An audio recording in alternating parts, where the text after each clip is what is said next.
Welcome to Vijay Sethupathi எனும் நான்.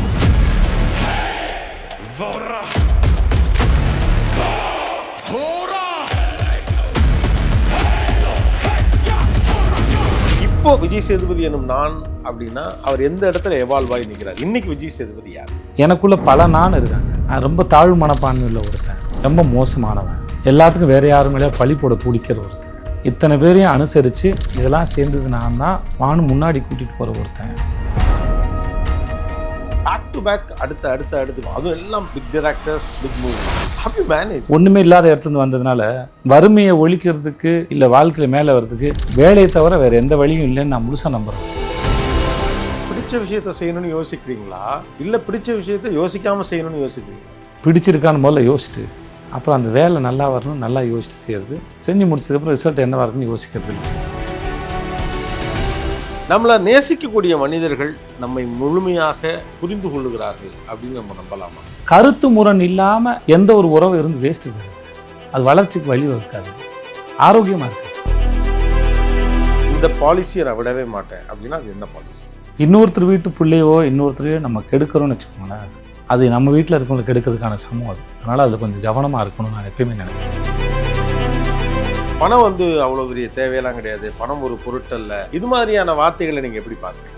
நான் அதெல்லாம் நம்பிக்கிட்டு இருந்தேன் சார். ஒரு பல அடிகள் வாங்கினதுக்கப்புறம் தான் அது மரியாதை, அது உங்களுடைய பாதுகாப்பு, உங்களுடைய தேவைகளை தான் நிவர்த்தி பண்ணணும். நம்ம சுற்றி இருக்கிறவங்களுக்கு நம்ம எதையாவது செய்யணும் பண்ணணும்னா அதுக்கு ரொம்ப பிரதானமானது.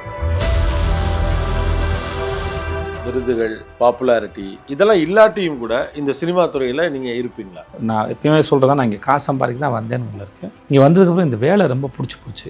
மன மகிழ்ச்சியை கொடுக்குது, திருப்தியை கொடுக்குது, என்னை பயமுறுத்துது, என் எதிரியாக இருக்குது, என் நண்பனாக இருக்குது, சில சமயம் எனக்கு துரோகியாகவும் இருக்குது. ஸோ இந்த மாதிரி நிறையா கெட்டப் இந்த வேலை போடுது. ஸோ இதுவே நிறைய எங்கேஜிங்காக வச்சுருக்கு. ஸோ எனக்கு இந்த வேலை ரொம்ப பிடிச்சிருக்கு.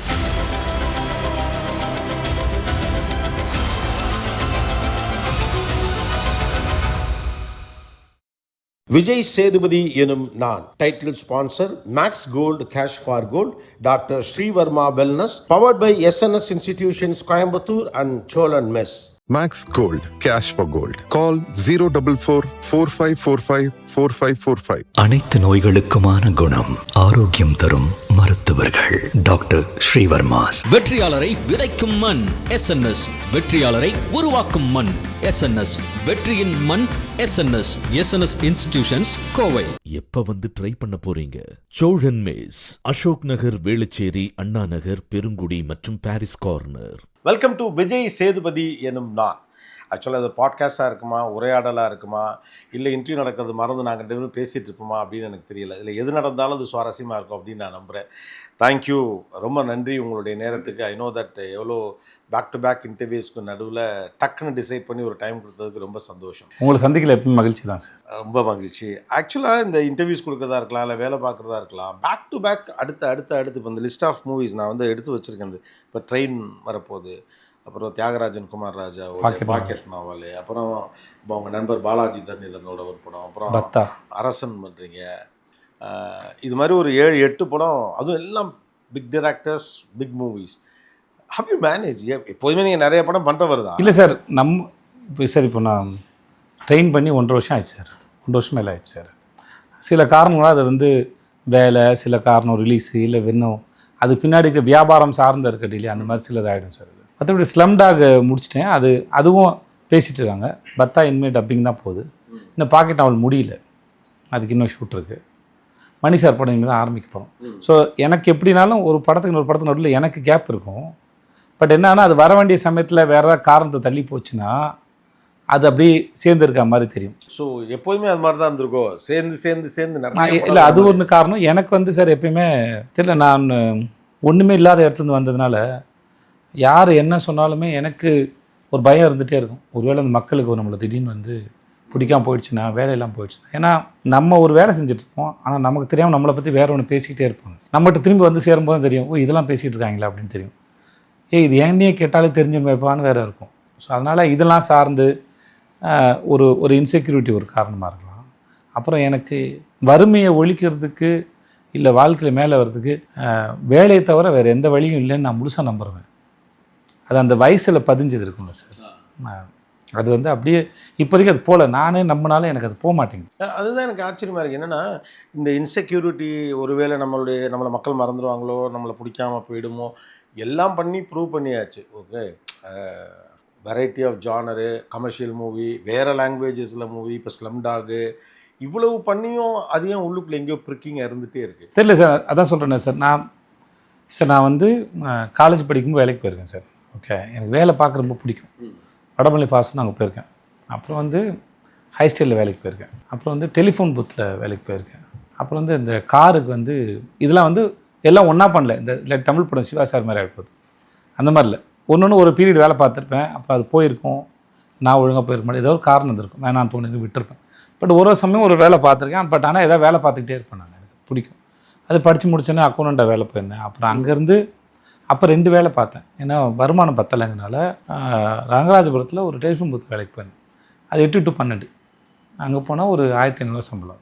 அப்புறம் துபாய் வேலை கிடச்சோன்னா அங்கே போனால் எல்லாம் சரியாயிடும்னு நினச்சேன். ஸோ அதனால் எப்பயுமே நான் அந்த வேலை சார்ந்து அதில் தான் நான் வந்து கம்ஃபர்டபுளாக இருக்கிற மாதிரி எனக்கு ஒரு ஃபீல். இல்லை, கம்ஃபர்டபுளாக இருக்கிறதுங்கிறது ஒன்று. ஆனால் நிறைய விஷயங்கள் செய்கிறப்போ இப்போ கொஞ்சம் ரிலாக்ஸ் பண்ணிக்கலாம்னு தோணலையான்னு கேட்குறேன். சார் நான் வேலையில் தான் சார் ரிலாக்ஸாகவே இருக்கிறேன். அங்கே தான் அங்கே தான் நீங்கள் போய் வேலை செஞ்சு யோசித்து ஒரு முறையும் அது இந்த என்ன பண்ணாலும் கொஞ்ச நாள் இந்த வேலை பழசாயிடுது சார். என்ன பண்ணாலும் அது பழசாயிடுது. என்ன பண்ணாலும் உங்களை ஆச்சரியப்படுத்துகிற மாதிரி யாராவது ஒருத்தர் வந்து முன்னாடி நிற்கிறாங்க. வெறும் நான் வந்து அவங்களோட பாப்புலராக இருக்கேங்கிறத மட்டும் இப்படி வச்சுட்டு சுற்றுறது. நம்மளோட இன்னொருத்தர் வந்து ஆச்சரியப்படுத்த மாதிரி சிந்திக்கும் போதோ, சீன் எடுக்கும் போதோ, நடிக்கும் போதோ நமக்கு இன்னும் அது ஆர்வத்தை தான் அதிகப்படுத்துது. டக்குன்னு ஒன்று பழசாயிடுது அப்படிங்கிறீங்களா? அதனால தான் வெவ்வேறு விதமான ஜானரு, வெவ்வேறு விதமான கதைகள்னு தேடியே போகிறீங்களா? இப்போ இருக்க லிஸ்ட்டே அப்படி தான் இருக்குது. ஆமாம் சார். ஒரு படத்துக்கும் விஜய் சேதுபதி இன்னொரு படத்துக்கும் ஒரு பெரிய சிமிலாரிட்டி இருந்ததே கிடையாது. பர்பஸாக பண்ணுறதில்ல. ஏன்னா நான் இந்த மாதிரி கதைகள் எழுதுன்னு யார்ட்டையும் சொல்கிறது இல்லை. ஸோ அந்த மாதிரி படங்கள் வரும்போது நமக்கு அது பிடிச்சிருக்கு, அதனால் ட்ரை பண்ணுறோம். இந்த படம் அதோட வித்தியாசமாக இருக்குது, இல்லை இப்படி இருக்குன்றதுக்காக சூஸ் பண்ணுறதே இல்லை. ஏன்னா அது உபயோகமற்றது. காசு கொடுத்து படம் பார்க்குறாங்க, அவங்க நேரத்தை கொண்டு வந்து அங்கே இன்வெஸ்ட் பண்ணுறாங்க. அது அவர்களுக்கு சுவாரஸ்யமாக இருக்குமா, நான் அதை பார்த்து எக்ஸைட் ஆன மாதிரி படம் பார்க்க ஒரு ஆடியன்ஸுக்கும் அதை எக்ஸைட் பண்ணுமாங்கிறது தவிர அது மேலே வேறு எந்த விதமான ஒப்பீனியன் இல்லை. என் தொழில் மேலே தேவையில்லாத ட்ராமா வைக்கக்கூடாதுன்னு நான் முழுசாக நம்புகிறேன். எப்படி சொல்கிறது, இந்த மாதிரியான படங்கள் கொடுக்கணும், இந்த மாதிரியான பொசிஷன் பண்ணணும், நம்ம இன்டென்ஷன் இதுவாக தான் இருக்கும் அப்படிலாம் எதுவுமே கிடையாது. சிம்பிள். படம் பார்க்க வரவங்களுக்கு அவங்க எதுக்கு வராங்க தேடினா அது ஒரு என்டர்டெயின் பண்ணணும் அப்படின்னு சொல்கிறேன். அதை பிரதானமாக இருந்துட்டு அது கூட மற்றதெல்லாம் வச்சுக்கலாம். நம்ம சொல்ல வேண்டிய மாறலோ கருத்தோ அது கூட வந்துட்டு போட்டோம். பட் ஆனால் முக்கியமாக அவங்கள அதை என்டர்டெயின் பண்ணால் அது நம்ம விரும்புகிற வகையில் அதை என்டர்டெயின் பண்ணணும்னு நினைக்கிறது ஒவ்வொருத்தருக்கும் மாறுபடும். அது அவர்கள் விருப்பம். இது என்னுடைய விருப்பம். இப்போ சம்டைம்ஸ் இப்போ நீங்கள் சொன்னீங்க எனக்கு வந்து ஒரு படம் பண்ணி இப்போ கூட எனக்கு இந்த சின்ன பதட்டம் இருக்குது, நம்ம வந்து மறந்துடுவாங்களோ, நம்ம எப்பயுமே இருக்கும் சார். அது இப்போ இது ஒரு பக்கம் இருக்க மாதிரி இன்னொரு பக்கம் டூ மச் ஆஃப் விசிபிலிட்டி கொஞ்சம் போர் அடிச்சிடாதா? எனக்கு முன்னாடி அந்த மாதிரி செஞ்ச நிறைய பேர் இருக்கிறாங்க. ரஜினி சார் முதல்ல நிறைய பேர் இருக்கிறாங்க. அது ஒரு வகை ஆஃப் சேலஞ்சு தான் நான் நினைக்கிறேன். அதே மீறி அவங்களை என்கேஜ் பண்ண வைக்கிறது ஒரு பெரிய சேலஞ்சாக நான் நினைக்கிறேன். நான் போடுற கணக்குப்படி 3 மாதம் 4 மாதம் ஒரு படம் தான் நான் கணக்கு போடுறேன். ஆனால் அது வியாபாரமாக வேறு ஏதோ வகையில் இடித்து அது வந்து திடீர்னு வந்து ஒன்றா சேர்ந்து நின்றுது. நான் முன்னாடி இருந்தோட இப்போ இருக்கிறத நான் ரொம்ப குறைச்சி நிறைய பேருக்கு வந்து நான் நோ தான் சொல்கிறேன். நான் இல்லை வேணாங்க, இன்னும் நான் 1 வருஷம் கழிச்சு நடிக்க போகிற படத்துக்கெலாம் நான் இப்பயே உட்காந்து நான் பேச வேணாங்க அப்படின்னு நான் தள்ளி தான் வைக்கிறேன். நான் முன்னாடி வந்து நல்ல கதையாக இருந்தால் மிஸ் பண்ணிட போகிறவங்களுக்காக நான் உட்காந்து கேட்டுருப்பேன். இப்போ அப்படிலாம் இல்லை, நான் தள்ளி வைக்கிறேன், போதும் அது அப்புறம் பார்த்துக்கலான்னு சொல்கிறேன். சில சமயம் இப்படி ஆகிடும். ஆனால் நோ சொல்ல ரொம்ப சிரமப்பட்ட டைப்பான. ஆமாம் சார், காயப்படாமல் சொல்லணும், நோ சொல்லணும், ட்ரை பண்ணுறேன். பட் ஆனால் மும்பை எனக்கு அந்த தைரியத்தை கொடுத்ததுன்னு நினைக்கிறேன். அங்கே வந்து ப்ரொஃபஷனல் அங்கே ஒரு பெரிய எமோஷன் பாண்ட்லாம் ஒன்றும் இல்லை. It's a profession. எனக்கு அது சரின்னு பட்டுச்சது. அதனால் இங்கே வந்து ஒரு 2-3 நண்பர்கள் சொல்லலாம், இல்லை தயாரிப்பாளர் சொல்லலாம், சில சொல்லலாம், ஏதாவது உதவி பண்ணுறதா காசு கொடுத்துருங்க, படம் கொடுக்காதீங்கன்னு சொல்லுங்க சொன்னாங்க இருக்காங்க. ஸோ அந்த அப்பப்போ ஒரு பாடம் வருதான், சில டிஸ்ட்ரிபியூட்டர்ஸ்ன்னு சொல்லியிருக்காங்க கெஸ்ட் ரோல் பண்ணாதீங்க அப்படின்னு சொல்லியிருக்காங்க. ஸோ இந்த மாதிரி அப்பப்போ ஒரு எல்லாருக்கும் அந்த பெர்ஃபெக்டாக ஒன்றும் வராதில்ல. நம்ம சரின்னு நினச்சி ஒன்று பண்ணுவோம், சிலது சரியாகவே அமைஞ்சிரும், சில சரியாக இல்லாமல் தவறாக போயிடும். நம்ம அதுலேருந்து ஒரு பாடம் படிக்கிறது தானே. ஸோ அப்பப்போ நம்ம கிடைக்கக்கூடிய நீங்கள் இதை நம்புறீங்களா? அதாவது நம்ம பாட்டுக்கு வேலையை கரெக்டாக பார்த்துட்டு இருந்தோம்னா நம்மளை யாராவது வந்து கரெக்டாக கைட் பண்ணிட்டு போயிட்டே இருப்பாங்க, யாராவது ஒருத்தர் வந்து காதில் சொல்லிட்டு போயிடுவாங்க அப்படின்னு. எனக்கு எப்பயுமே இருக்குது சார். எனக்கு அந்த ஆச்சரியம் நான் நிறைய முறை பார்த்துருக்கேன். நான் எப்பயுமே நான் துவண்டு இருக்கும்போது யாராவது வந்து பேசுறது, இல்லை ஏதாவது ஒரு தத்துவம் இருக்கும், யாராவது மனுஷன் வந்து பேசுவாங்க, இப்படி ஏதாவது ஒன்று நடக்கும். ஆனால் எனக்கு அது நடந்துக்கிட்டே இருக்குது. அது எப்படின்னு எனக்கு தெரியவில்லை. ஏதாவது ஒரு பதில் எனக்கு எங்கேயாவது ஒரு கையில் வந்துக்கிட்டே இருக்கும். நான் அதை மதிக்கிறேன். நான் யார் மூலமாக அது வந்துக்கிட்டே இருக்கும். அது ஔவையார் முன்னாடி முருகன் வந்த மாதிரி தான் சார். யாராவது வந்து ஔவையாருக்கே தேவைப்படுதில்ல. நம்ம இருட்டில் என்ன பண்ணுறதுன்னு தெரியாமல் முழிக்கும் போது யாராவது ஒருத்தர் வருவாங்க. துவண்டு இருக்கும்போது, ரொம்ப மனசு உடஞ்சி இருக்கும்போது எப்போ வந்து திடீர்னு ஏதோ ஒரு ஃபேன் வந்து செலிப்ரேட் பண்ணிட்டு போயிடுவாங்க. அப்போ நம்மளோட இருப்பு யாரோ ஒருத்தர் எங்கேயோ ஒரு இடத்துல வந்து கனெக்ட் பண்ணுது, சந்தோஷப்படுத்து, அது திடீர்னு கான்ஃபிடென்ட் கொடுத்துரும். ஒருத்தர் அப்படி தான் சமீபத்தில் ஒரு எங்கேயோ மலேசியான்னு நினைக்கிறேன், இங்கேருந்து வந்தாங்க. அன்றைக்கி ரொம்ப டிப்ரெஷன் இருந்தேன் நான். அப்போ அவர் ஃபோட்டோ எடுத்து அவர் ரொம்ப என்னை மனசார என்னை ரொம்ப அகமகிழ்ந்து பாராட்டினாப்புல. நான் அவர்கிட்ட சொன்னேன், இல்லைங்க நான் நிஜமாகவே ரொம்ப டிப்ரெஷனில் இருந்தேன், என்னடா அப்படின்னு யோசிச்சுட்டு இருக்கும்போது என் தொழிலாகிய என்னோடய ஆர்ட் ஃபார்ம் வந்து உங்கள் மூலமாக வந்து ஓகே நம்ம பையன் கொஞ்சம் நல்லா இருக்கான், நீ ஒரு 4 வார்த்தை சொல்லு அப்படின்னு சொல்லி உங்களை அனுப்பிச்சிருக்குன்னு நான் நினைக்கிறேன். ஸோ இந்த பாராட்டுக்கு ரொம்ப நன்றி. அதை தாண்டி அவர் பரிசு வேறு கொடுத்தாரு. ஓகே, ஒரு அன்பில். ஆனால் இந்த மாதிரி நடக்கிற செயல்களில் நான் வந்து கனெக்ட் பண்ணிப்பேன். அது இயல்பு தான் சொல்கிறேன். இது மட்டும் நடக்காது, அறிவாகவும் வந்து சேரும். ஆனால் யாரோ ஒருத்தர் எதன் மூலமாகவும் வந்து செய்தி சொல்லிகிட்டே தான் இருக்காங்க. வந்துகிட்டே தான் இருக்கு. அப்பா அம்மா ஒரு ஸ்டேஜ் வரைக்கும் நம்ம இருக்கிறாங்க சார், சொல்லித்தராங்க சார். அதுக்கப்புறம் படிக்கிற பாடம்லாம் உலகம் தானே. உங்கள்கிட்டே சொன்னல, நீங்கள் ஒரு நாள் ரொம்ப அழகாக அந்த வீடியோ நான் சேவ் பண்ணி வச்சுருக்கேன். என் பொண்ணுக்கு அந்த வீடியோ அனுப்பி அடிக்கடி அதை பார்க்க சொல்லியிருக்கேன். ஏன்னா நேரம் இல்லைன்னு சொல்லுவோம். அப்போ அந்த கபோர்டில் துணி வைக்கிறதுக்கு இடம் பத்தலைன்னு சொல்லி சொன்னேன். அப்பா வந்து ரொம்ப நாளுக்கு அப்புறம் 3 மாதத்தோட பயன்படுத்த துணி எது, அடிக்கடி பயன்படுத்த துணி எது, பிரித்து பார்த்தா மிச்சம் இடம் இருக்கும் அந்த கபோர்டில்னு சொல்லும் போதில் நம்ம நேரத்தை அப்படி தான் பயன்படுத்தணும்னு நான் வந்து இந்த மாதிரி சில விஷயங்கள் வந்து அப்பப்போ நம்ம ஒரு விஷயத்தை பார்க்குறதுனாலே இல்லை அந்த விஷயம் தெரியறதுனாலே நம்ம அதை ப்ராக்டிஸ் பண்ண போகிறோன்னு அர்த்தம் இல்லை. இந்த இன்ஸ்டாகிராம் வந்து பல சமயம் நம்ம அப்படி நம்ப வச்சிடும். நான் இந்த இன்ஸ்டாகிராம் ரீல் பார்த்துட்டேன், இன்னிலேருந்து அது என்னுடைய சொத்து அப்படின்னு நினச்சிக்க ஆரம்பிச்சு நமக்கு அந்த அறிவு வந்துருச்சுன்னு. அது ஆக்சுவலாக கிடையாது. அது பல முறை பார்த்து லைஃப்பில் நம்ம அதை மெல்ல மெல்ல அப்ளை பண்ணி அப்புறம் தான் அது நம்ம வாழ்க்கையில் அதை ப்ராக்டிஸாக மாறதுக்கு, பேட்டர்னுக்குள்ளே வந்து உட்காரதுக்கு ஒரு டைம் எடுக்கும். ஆனால் அடிக்கடி பாருங்கள், நிறையா ஒன்றும் பார்க்கறதில்ல. இந்த மாதிரி 1 2 இந்த மாதிரி தோன்றுறது, இந்த மாதிரி ஏதாவது ஒன்று எடுப்பேன், ஏதாவது அனிமேஷனாக இருக்கும், இது மாதிரி ஏதாவது கிடைக்கலாம், ஏதாவது கொடுத்து சொல்லணும். பட் அதையும் நானும் நம்புகிறேன் நான். ஸோ அதனால் எங்கேருந்து எந்த விதமாக வந்தாலும் அது நமக்கு பொருந்தாலும் அந்த பாடத்தை அடிக்கடி பார்த்துக்கிறது நல்லது. ஒரு ஆக்டராக, ஒரு கிரியேட்டராக நீங்கள் டே டு டே எவால்வ் ஆகிட்டே இருக்கீங்க ஒரு பக்கம். இன்னொரு பக்கம் தனிநபராகவும் நீங்கள் எவால்வ் ஆகிட்டே இருக்கீங்க. ஆக்சுவலாக ஒரு இன்டர்வியூவில் ஒன்று சொன்னார் விஜய் சேதுபதி. ஆனால் சினிமாவை தாண்டி ஒரு விஷயம் எல்லாராலையும் கவனிக்கப்படும். ஒரு இன்டர்வியூலையும் அது பார்த்துட்டே இருப்போம், இவால்வ் ஆகி அடுத்த லெவலுக்கு போயிருக்காரு அப்படின்னு. இப்போ நம்ம வந்து விஜய் சேதுபதி நான் அப்படிங்கிற ஒரு டைட்டில் கீழே பேசிகிட்டு இருக்கோம். இப்போ விஜய் சேதுபதி எனும் நான் அப்படின்னா அவர் எந்த இடத்துல எவால்வ் ஆகி நிற்கிறார்? இன்றைக்கி விஜய் சேதுபதி யார்?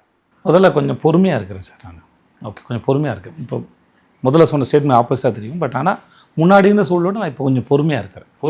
பொறுமையாக இருக்கிறேன். பதட்டம் கொஞ்சம் குறைஞ்சிருக்கு. அதனால் நம்மளை போல் எல்லாருக்கும் ஆர்வம் இருக்கும், கை கொடுத்தா வந்துடுவாங்க அப்படின்னு நான் அப்படி நினச்சி நிறைய பேரோட இது பண்ணியிருக்கேன்.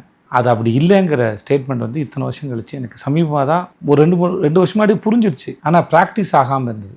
இப்போ தான் அதை நான் கட்டாயப்படுத்தி ப்ராக்டிஸ் பண்ணி அப்படி ஒன்று இல்லை, யாருக்கு முன்னேறன்னு என்ன இருக்கிறோ அவங்க தான் வர முடியும் இல்லையே.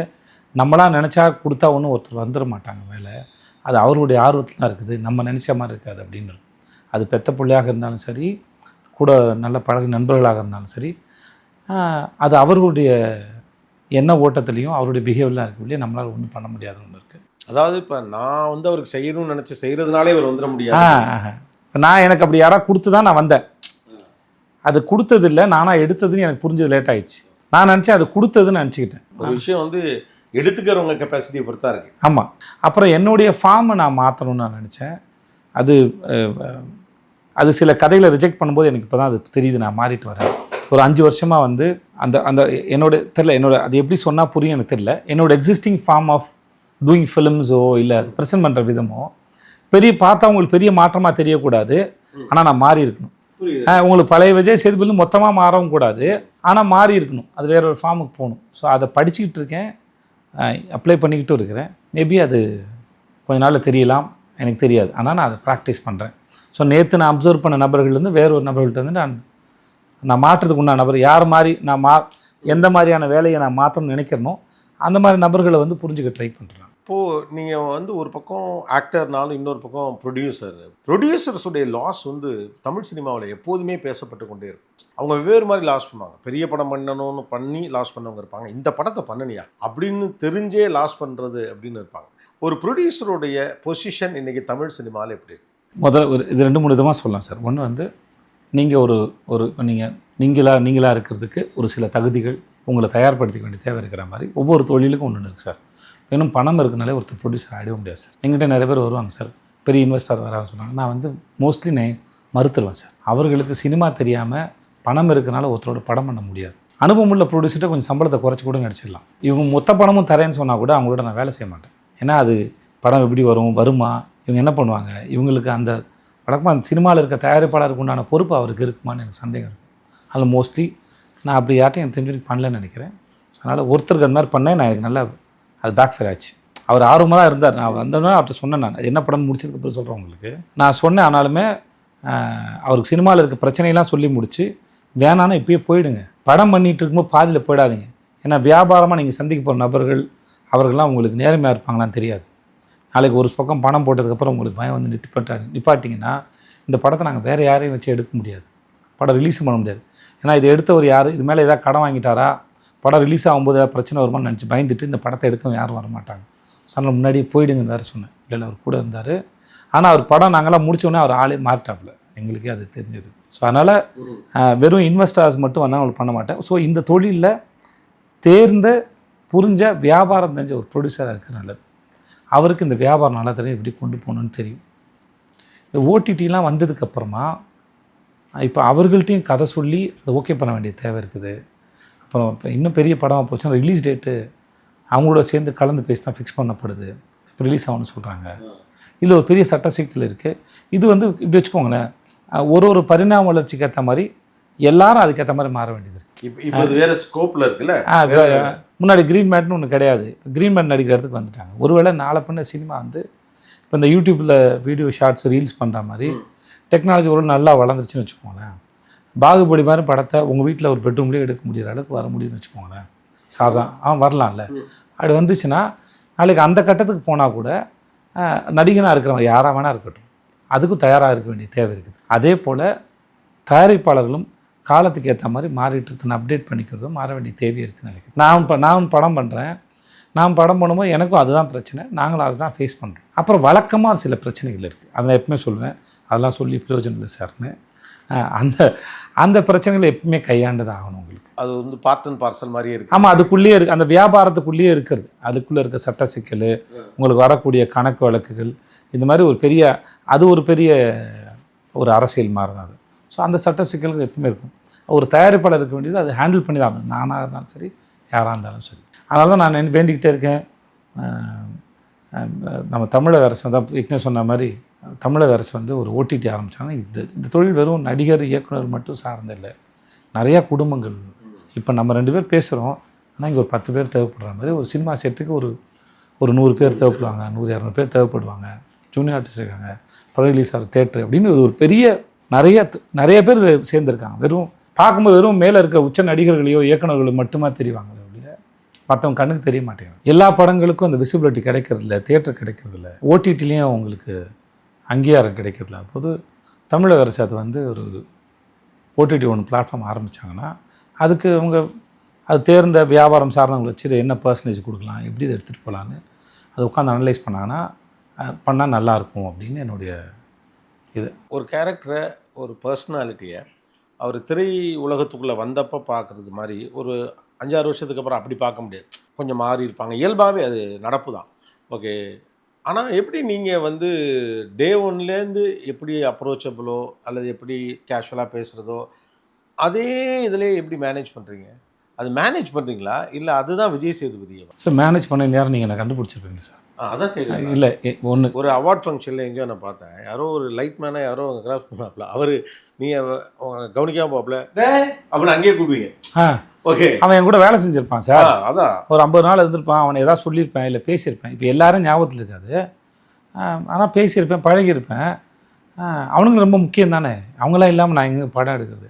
லைட்மேனு, ஆர்ட் டிபார்ட்மெண்ட்டு எல்லாம் இருப்பாங்க, பேசியிருப்போம், பழகியிருப்போம். சாப்பிட்ற சீன்லாம் இருக்கும். சொல்லுவேன் நான், என்ன நல்ல சாப்பாடு வாங்கி நான் பார்த்து டேக்கெலாம் போகும்போது அப்படிலாம் அதை சொல்லியிருப்பேன் நான். எனக்கு மோஸ்ட்லி அந்த வேலை பார்க்குறோன்னு நான் அதிகபட்சம் நான் சத்தம் போட்டு எனக்கு பழக்கம் இல்லை. என்னோடய அசிஸ்டன்ஸே வந்து நான் சத்தம் போட்டு கொஞ்ச நேரத்துலேயே வந்து அது என் கூட வேலை பார்க்குறோம் நிம்மதியாக இருக்கணும் அப்படின்னு நான் நினச்சிப்பேன். ஸோ அதனால் இருக்கும், பழக்கம் இருக்கும் அது. அப்புறம் வேலை தானே சாத்தியம் பார்க்குறோம், அங்கே இருக்க நபர்களோட எப்படி சார் கடுமையாக இருக்கிறது, எல்லோரும் சேர்ந்து வேலை செய்யும்போது ஒரு சந்தோஷமாக இருக்குங்க. அப்படி தான். அப்புறம் வந்து எனக்கு அந்த தேவையில்லை, நான் நடிக்க வேண்டிய தேவையில்லை. அப்படி ஒரு இமேஜ் ஒன்று உருவாக்கி வச்சு ஒன்றும் இல்லை, அது தொந்தரவு அந்த இமேஜ். ஆக்சுவலாக சொல்ல போனால் அந்த இமேஜ் மூலமாக நிறைய பேர் சில பேர் பழகுறோம்ல, பல பேர் அட்வான்டேஜ் எடுப்பாங்க.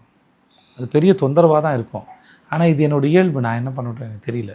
ஏன்னா உங்களுக்கும் உங்கள் ரசிகர்களுக்குமோ அல்லது உங்களுக்கும் உங்களை சார்ந்தவர்களுக்குமோ பெரிய இடைவெளியே இல்லை. எதுக்குன்னா பொதுவாக ஒரு ஸ்கேல் போகிறப்ப இல்லை நம்ம இந்த டிஸ்டன்ஸ் வச்சுக்கணும், இவங்களோட இப்படி ஒரு ப்ரோட்டோக்கால் மெயின்டைன் பண்ணிக்கணும். ஆக்சுவலாக அதெல்லாம் அதை மேனேஜ் பண்ணுறது கஷ்டமாக இருக்கும். அதாவது நம்ம இப்படி நடந்துக்கணும்னு யோசிச்சு நடந்துக்கிறது இருக்குல்ல, அது ஒன்று இருக்குது சார். ஏன்னா அது நம்ம இயல்பு இல்லைன்னு அது ஒன்று இருக்குது சார். சில சமயம் நம்ம அதை ஏதோ ஒரு இடத்துல இல்லைடா இன்றைக்கி யாரும் பக்கத்தில் விடாதீங்கன்னு சொன்னான்னு அவங்க ரொம்ப கடினமாக நடந்துக்கிறாங்க. அப்புறம் அது வந்து அன்றைக்கி வந்தேன் இப்படிமா பண்ணிட்டேன். அப்புறம் வந்து இப்போ நான் சொன்னேன்னா நடுவில் ஒரு மீட்டரை பிடிக்கணும், நீ ரொம்ப ஆப்போசிட்டாக போயிட்டுனா அது நல்லா இருக்காதுல்ல, யாரையும் ஹர்ட் பண்ணுறாதீங்கன்னு சொல்லுவேன். ஸோ இது ரெண்டுத்துக்கு நடுவில் இருக்குமே ஒழிய. அப்புறம் ஒரு ஸ்டேஜில் விட்டேன், நான் இப்படி தான் இருக்கிறேன், நான் இப்படி இருந்துட்டு போகிறேன்னு அப்படி விட்டாச்சு. உங்களுக்கு இந்த இன்ஹிபிஷன்ஸ்லாம் எதுவும் இல்லையா? இப்போ அதாவது நான் அதில் சொல்கிற மாதிரி இப்போ ஒரு பெரிய பட்ஜெட் படம் பண்ணுறீங்க, அப்புறம் வந்து கிரிட்டிக்கலி அக்ளைம்டு மூவி ஒன்று பண்ணுறீங்க, அப்புறம் ஒரு சிம்பிளான ஒரு கெஸ்ட் ரோல் மாதிரி கூட பண்ணுறீங்க, கேமியோ மாதிரி கூட பண்ணுறீங்க, அஃப்கோர்ஸ் கொஞ்சம் குறைச்சிட்டா கூட பண்ணுறீங்க, பிக் பாஸ் போய் பண்ணுறீங்க, அப்புறம் ஓடிடியில் ஒரு இது இப்போ கூட ஒன்று பண்ணீங்க, காட்டான் ஒன்று பண்ணீங்க. நம்ம வந்து இந்த ப்ரொஃபைலில் இருக்கோம், according to the market understanding அல்லது புரிதலுக்கு என்ன ஏன் ஒரு ஓடிடியில் ஒரு சீரீஸ் பண்ணுறாரு, இவர் என்ன டிவியில் வராரு, இப்படிலாம் ஒரு கணக்கு இருக்கும்ல. இதனால உங்களுடைய அந்த ஸ்டார்டம் குறைஞ்சிரும் அப்படிங்கிற பதட்டம் அதெல்லாம் இல்லையா உங்களுக்கு? சார் முதல்ல கேமியோ பண்ணுறது நிப்பாட்டிட்டேன் சார். இப்போ ஒன்று பண்ணியிருக்கேன் ஜெயிலில், அதனால் ஒன்று பண்ணுறது. அது ரஜினி சார் கூட வேலை பார்க்கணுங்கிற ஆசைக்காக போகணும். அது நம்ம சாய்ஸ் தான். அது ரஜினி சார் கூட இருக்க போஸ்டரில் போட்டால் கூட ஒன்றும் பெருசாக நம்மளை கவனிக்க மாட்டாங்க. சில இதில் கேமியோ பண்ணால் பெருசாக போட்டு விட்றாங்க, அது வந்து மற்ற படங்களை பாதிக்குது. இது பலமுறை சொன்னது. பட் அதனால் பண்ணுற விட்டாங்க. மற்றபடி வேறு எது பண்ணுறதுக்கும் அந்த ஸ்கிரிப்ட் தான் அதை டிசைட் பண்ண வைக்கிது. இதுக்கு முன்னாடி யாராவது இதை பண்ணியிருக்காங்களா, என்கிட்ட யாராவது பேசும்போதில் இது வரைக்கும் யாரும் அப்படி பண்ணலை, நீ பண்ணாத அப்படின்னு சொல்லுவாங்க. அப்போ வேறு யாராவது பண்ணி ரெஃபரன்ஸ் க்ரியேட் பண்ணால் தான் நான் பண்ணணுமா என்ன அப்படின்னு எனக்கு தோணும். இன்னொருத்தர் பண்ணி அவர் ரிஸ்க் எடுத்து அவர் ரெஃபரன்ஸ் க்ரியேட் பண்ணிட்டா அதுக்கப்புறம் நம்ம பண்ணால் தான் அது சரியாக இருக்கும்னா அது நல்லா இருக்காது. நம்மளே ரெஃபரன்ஸாக இருந்துட்டு நமக்கு சரின்னு படுதுன்னா பண்ண வேண்டியதான். அப்புறம் பல சமயம் உதாரணத்துக்கு நம்ம மற்றவங்களோட ரெஃபரன்ஸ் வந்து எடுப்போம். இது அன்றைக்கே ரஜினி சார் பண்ணிட்டாரு, இல்லை கமல் சார் பண்ணிட்டாங்க, சிவாஜி சார் பண்ணியிருக்காங்க, அப்படிலாம் ஒன்று இருக்கும். நமக்கு அதுவும் ரெஃபரன்ஸாக இருக்கும். சில சமயம் நம்மளே அதை ஃபஸ்ட்டு பண்ணதாக இருந்ததுன்னா இருந்துட்டு போட்டோம், இல்லை என்ன இருக்க போகுது அப்படின்னு நினச்சிப்போம். இப்போ நான் வில்லன் நடிக்கும்போது முன்னாடி வில்லன் நடிச்சிருக்கலாம், இப்போ நடிக்கலாமா அப்படின்னு கேட்டவங்களாம் இருக்காங்க. இருந்துட்டு போட்டோமே, இதில் என்ன இருக்குது, யாராவது நடிச்சிருப்பாங்க. இப்போ நம்ம சுதீப் சார் நடிக்கலையா, நீங்கள் நானியில் நடித்தார், அவர் நடித்ததுக்கு என்னவா காரணம் இருக்க முடியும்? அந்த கேரக்டர் தானே உங்களுக்கு அதை டிசைட் பண்ண வைக்குது. அந்த மாதிரி சுவாரஸ்யமாக இருக்குது, பண்ணி பார்க்கலான்னா லைஃப்பில் அது ஒரு அட்டம் தானே. அதே மாதிரி தான் பிக் பாஸும். அது மாதிரி நம்ம ஒரு ஹீரோவும் அதனால தான் பண்ணேன். நம்ம ஒரு ஹீரோ வந்து இன்டென்ஷன் வந்து வேறு. நம்ம ஒரு ஹீரோ எதுக்கு பண்ணேன்னா, தான் யாருன்னு அடையாளம் இல்லாத பல பேர் வந்து இந்த சமுதாயத்துக்கு நிறையா உதவி பண்ணிகிட்டே இருக்காங்க. அவங்களாம் நிஜமான ஹீரோக்குன்னு சொல்லி சரி அவங்கள வெளியே கொண்டு வரலாம் அப்படின்னு சொல்லி பேச ஆரம்பித்து அப்புறம் அதை பண்ணலாம் முடிவெடுத்து போது தான் அவர்களோடு சேர்ந்து அது ரொம்ப முக்கியமாக பட்டுச்சு. அந்த மாதிரி மனிதர்களை தேர்ந்தெடுத்து அவங்கள சில பேர்லாம் ரொம்ப இன்ட்ரெஸ்டிங்காக இருந்தாங்க. ஸோ அப்படி தான் அது பண்ணோம். அப்புறம் பிக் பாஸ் பண்ணுறது வந்து ஒரு பெரிய சைக்கலாஜிக்கல் கேம் மாதிரி தான் இருந்தது. அது வந்து மனித மனங்களோட உரையாடுற ஒரு இதுவாக தான் இருந்தது. அது ஃபஸ்ட் சீசன் ரொம்ப கஷ்டப்பட்டேன். போன சீசன் வந்து கொஞ்சம் ஃப்ளெக்சிபிள் ஆனேன், நான் புரிய ஆரம்பிச்சது. அப்புறம் மக்களோட நேரடியாக பேச முடிஞ்சுது என்னால். அங்கே செட்டுக்கு வரவங்களோட அந்த ஆடியன்ஸோட பேசுவேன். இப்போ நம்ம பார்க்குறது சேதுக்கு அது ரொம்ப பிடிக்கல, மக்களோட நேராக உரையாடுறது எனக்கு ரொம்ப பிடிக்கும். அவங்கள கேள்வி வைப்பாங்க, நான் பேசுவேன், அவங்க பிடிச்சிருக்கான்னு கேட்பேன். ஏன்னா நான் மட்டும் பேசி அவங்க உட்காந்து வாய் பார்த்துக்கிட்டு இருந்தாங்கன்னா நல்லா இருக்காது. வந்திருக்க ஒருத்தருக்கு ஒரு கருத்து இருக்கும். இங்கே எங்ககிட்டயும் உங்களுக்கு தெரியும் 200-300 பேர் இருப்பாங்க, நம்ம இது டீம்லேயே பார்த்துட்டு இருப்பாங்க. மக்களும் என்னவா நினைக்கிறாங்க அப்படின்னு தெரிஞ்சுட்டா அது பார்த்துக்கிட்டு ஆடியன்ஸோட ரெப்ரஸன்டேட்டிவ் அவங்க உட்காந்துருப்பாங்களே, அவர்களுக்கு பதிலாக இவங்க பேசுவாங்களே, அப்போ திடீர்னு நமக்கே தெரியாமல் அது ஐடியா வந்து விழுந்தாலும் விழுந்துடும். அதனால் அவங்ககிட்டயே வச்சு பண்ணணும், ரொம்ப பிடிக்காது. ஸோ ஓவராலாக சொல்லப்போனால் நல்லா இருக்குது பண்ணலான்னு தோணுச்சுன்னா பண்ண வேண்டியதான், அவ்வளோதான். அது என்ன விளைவுகளை ஏற்படுத்துங்கிற அளவுக்குலாம் ஒன்றும் யோசிக்கிறாங்க. அது விளைவு நல்லா தானே இருக்க முடியும். நம்ம இப்போ காட்டான் நடித்தேன் சார். காட்டான் எல்லாருக்கும் ரொம்ப பிடிச்சிருந்தது அந்த சீரீஸ். அது மணிகண்டனுடைய ரொம்ப அற்புதமான ரைட்டிங் அது. ஆக்சுவலாக நீங்கள் பிடிச்ச விஷயத்த செய்யணும்னு யோசிக்கிறீங்களா, இல்லை பிடிச்ச விஷயத்த யோசிக்காமல் செய்யணும்னு யோசிக்கிறீங்களா? பிடிச்சிருக்கான்னு முதல்ல யோசிச்சுட்டு, அப்புறம் ஏன் பிடிச்சிருக்குன்னோட யோசிச்சுட்டு, அப்புறம் அந்த வேலை நல்லா வரணும் நல்லா யோசிச்சு செய்கிறது. செஞ்சு முடிச்சதுக்கப்புறம் ரிசல்ட் என்னவாக இருக்குன்னு யோசிக்கிறது இல்லை. அதான் கேட்குறேன். ஏன்னா இங்கே தான் யோசிக்கணும். அது நம்ம கையில் இல்லை. நான் ரொம்ப ஆர்வமாக படம் பண்ணியிருப்பேன், அந்த படம் ஓடாமல் இருந்திருக்கும், இல்லை அந்த வேலை வந்து ரொம்ப விமர்சனத்துக்கு உள்ளாக இருக்கும். நான் அப்போ எனக்குள்ளே இருந்தது அது உள்ள நேர்மையான அப்ரோச் தான், அது ஹானஸ்ட்டாக தான் நான் வேலை பார்த்துருப்பேன். ஸோ எங்கேயோ தப்பாக இருக்குது அப்படின்னு அதுக்கப்புறம் பார்க்கணும் முடிய, அதுக்கப்புறம் உட்காந்து மக்கள்கிட்ட கொடுக்கும்போது உட்காந்து யோசிக்க முடியாது. அது என்னவா வேணால் வரலாம், ரிசல்ட் நம்ம கையில் இல்லை. அது அதனால் அதுக்கப்புறம் யோசிக்கிறது.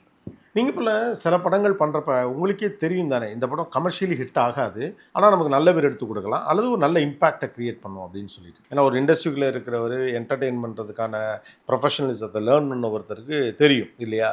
அப்படி இருந்தும் இந்த படம் பெருசாக ஓடாட்டி இந்த படத்தை செய்யணும்னு சில படங்கள் நீங்கள் செய்தது உண்டா? இல்லவே இல்லை சார்.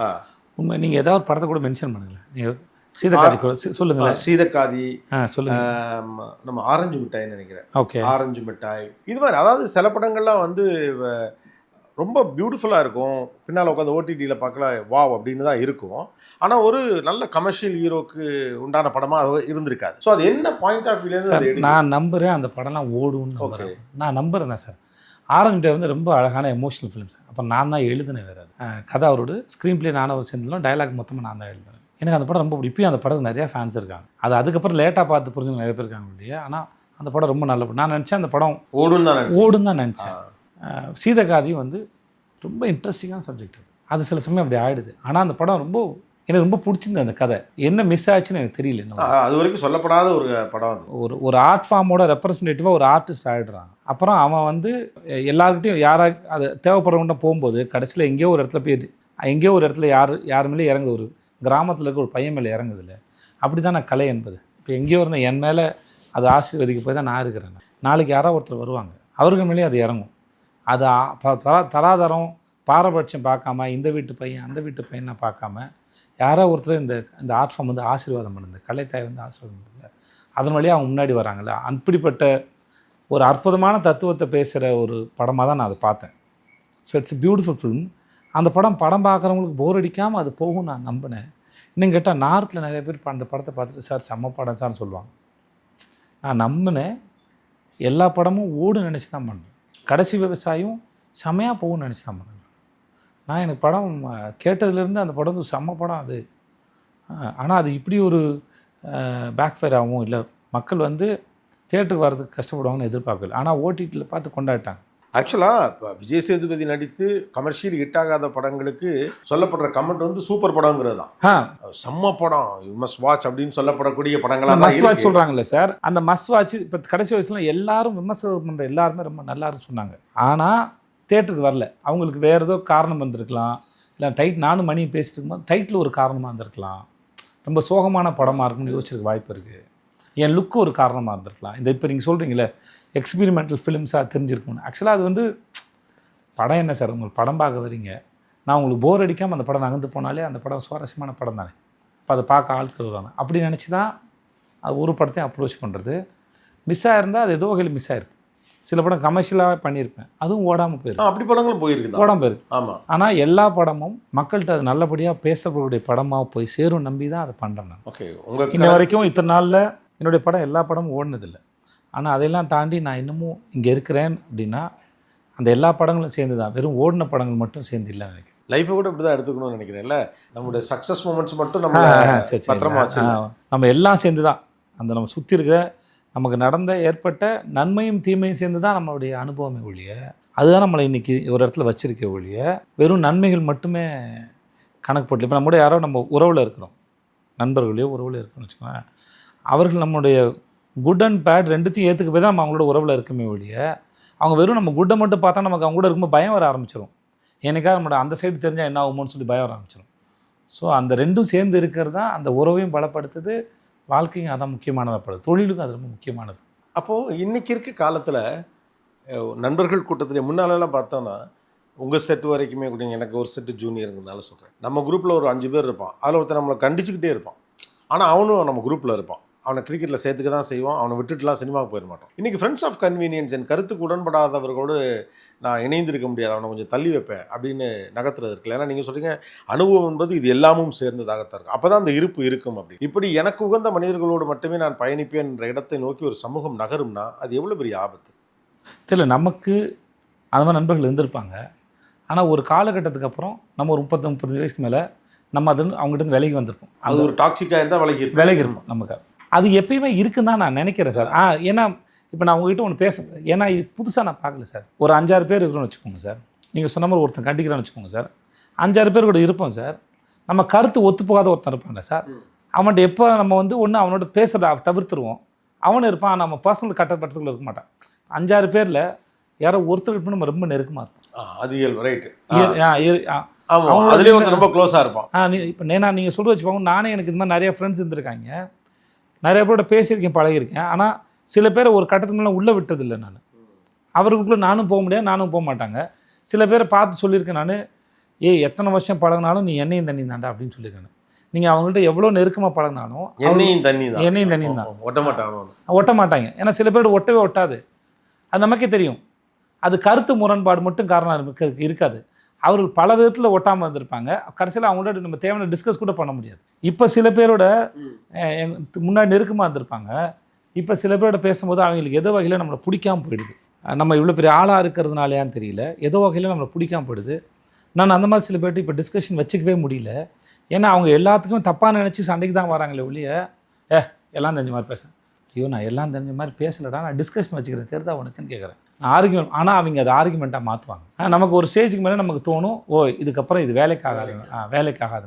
அதனால தான் தவிர்க்கிறோம் ஒழிய மற்றபடி அந்த ஒரு செயல் மட்டும் காரணமாக இருக்காது. இப்போ உங்கள் கேரக்டர் எப்படி? இப்போ வந்து சில நேரங்களில் கற்பனையிலேயே ஒரு டிஸ்டன்ஸ் சில பேர் க்ரியேட் பண்ணிடுவாங்க. இப்போ நீங்கள் சொன்னீங்களே விஜய் சேதுபதி என்னப்பா பெரிய ஆள் ஆகிட்டான், பணக்காரன் ஆகிட்டான், பெரிய நடிகர் ஆகிட்டான்னு அவர்களாகவே நினைத்து ஒரு தூரத்துக்கு போவாங்கல்ல.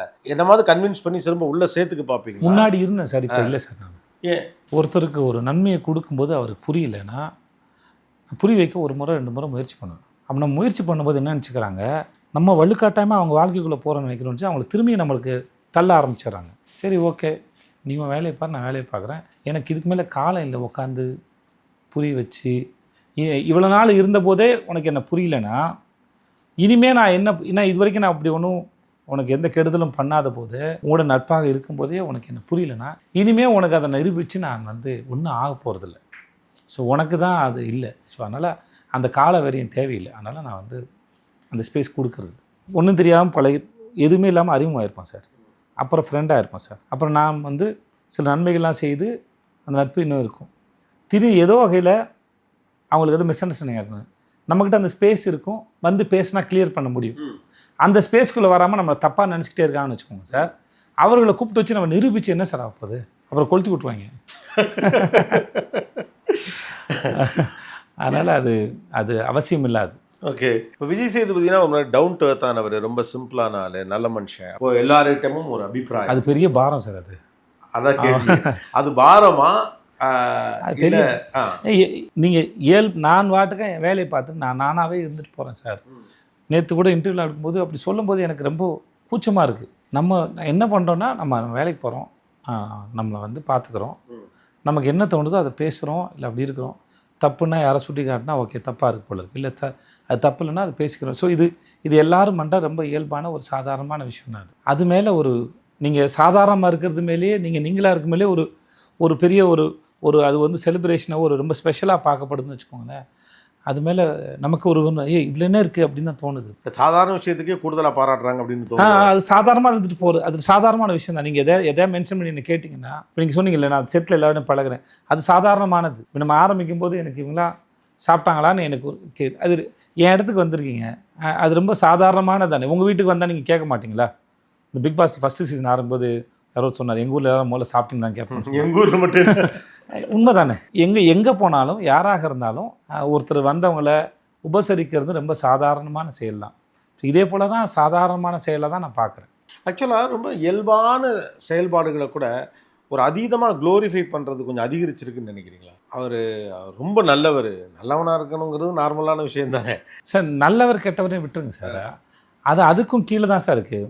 இட்ஸ் இட்ஸ் இட்ஸ் ரொம்ப பேசிக், ரொம்ப பேசிக். உங்களுக்கு தெரியுதில்ல, இப்போ நம்ம இந்த ஷூட் பண்ணுறதுக்கு 2 பேர், இப்போ இத்தனை பேர் கேமரா வைக்கணும், லைட் வைக்கணும், அது மூலமாக தான் இது நடக்குது. இது நம்ம 2 பேர் மட்டும் பண்ண முடியாது. அந்த மாதிரி தான் வேலையும், அந்த மாதிரி தான் இந்த சொசைட்டியும். இப்போ நான் சொல்லுவேன், இந்த ஒரு 20 வருஷம் முன்னாடி என் பொண்டாட்டி யாருன்னு எனக்கு தெரியாது. யாரோ ஒருத்தர் பிள்ளையை பெற்று வளர்த்து,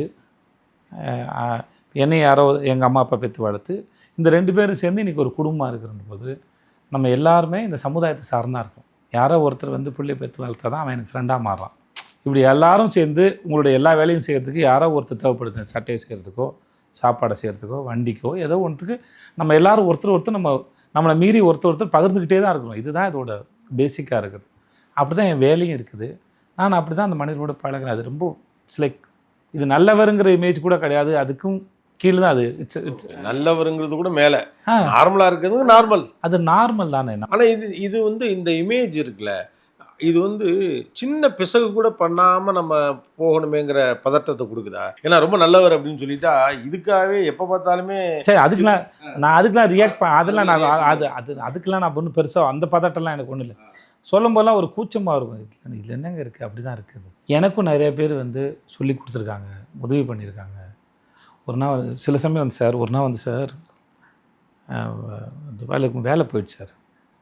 எனக்கு என் பாஸுக்கு செட் ஆகலை, வேலை போயிடுச்சு. குடும்பம் என் சம்பளத்தை நம்பியிருக்கு. எனக்கு இந்த மாதிரி அதிசயங்கள் நிறையா நடந்திருக்கு. நான் நம்பியிருக்கு. எனக்கு அந்த பயத்துலேயே ஃபீவர் வந்துடுச்சு.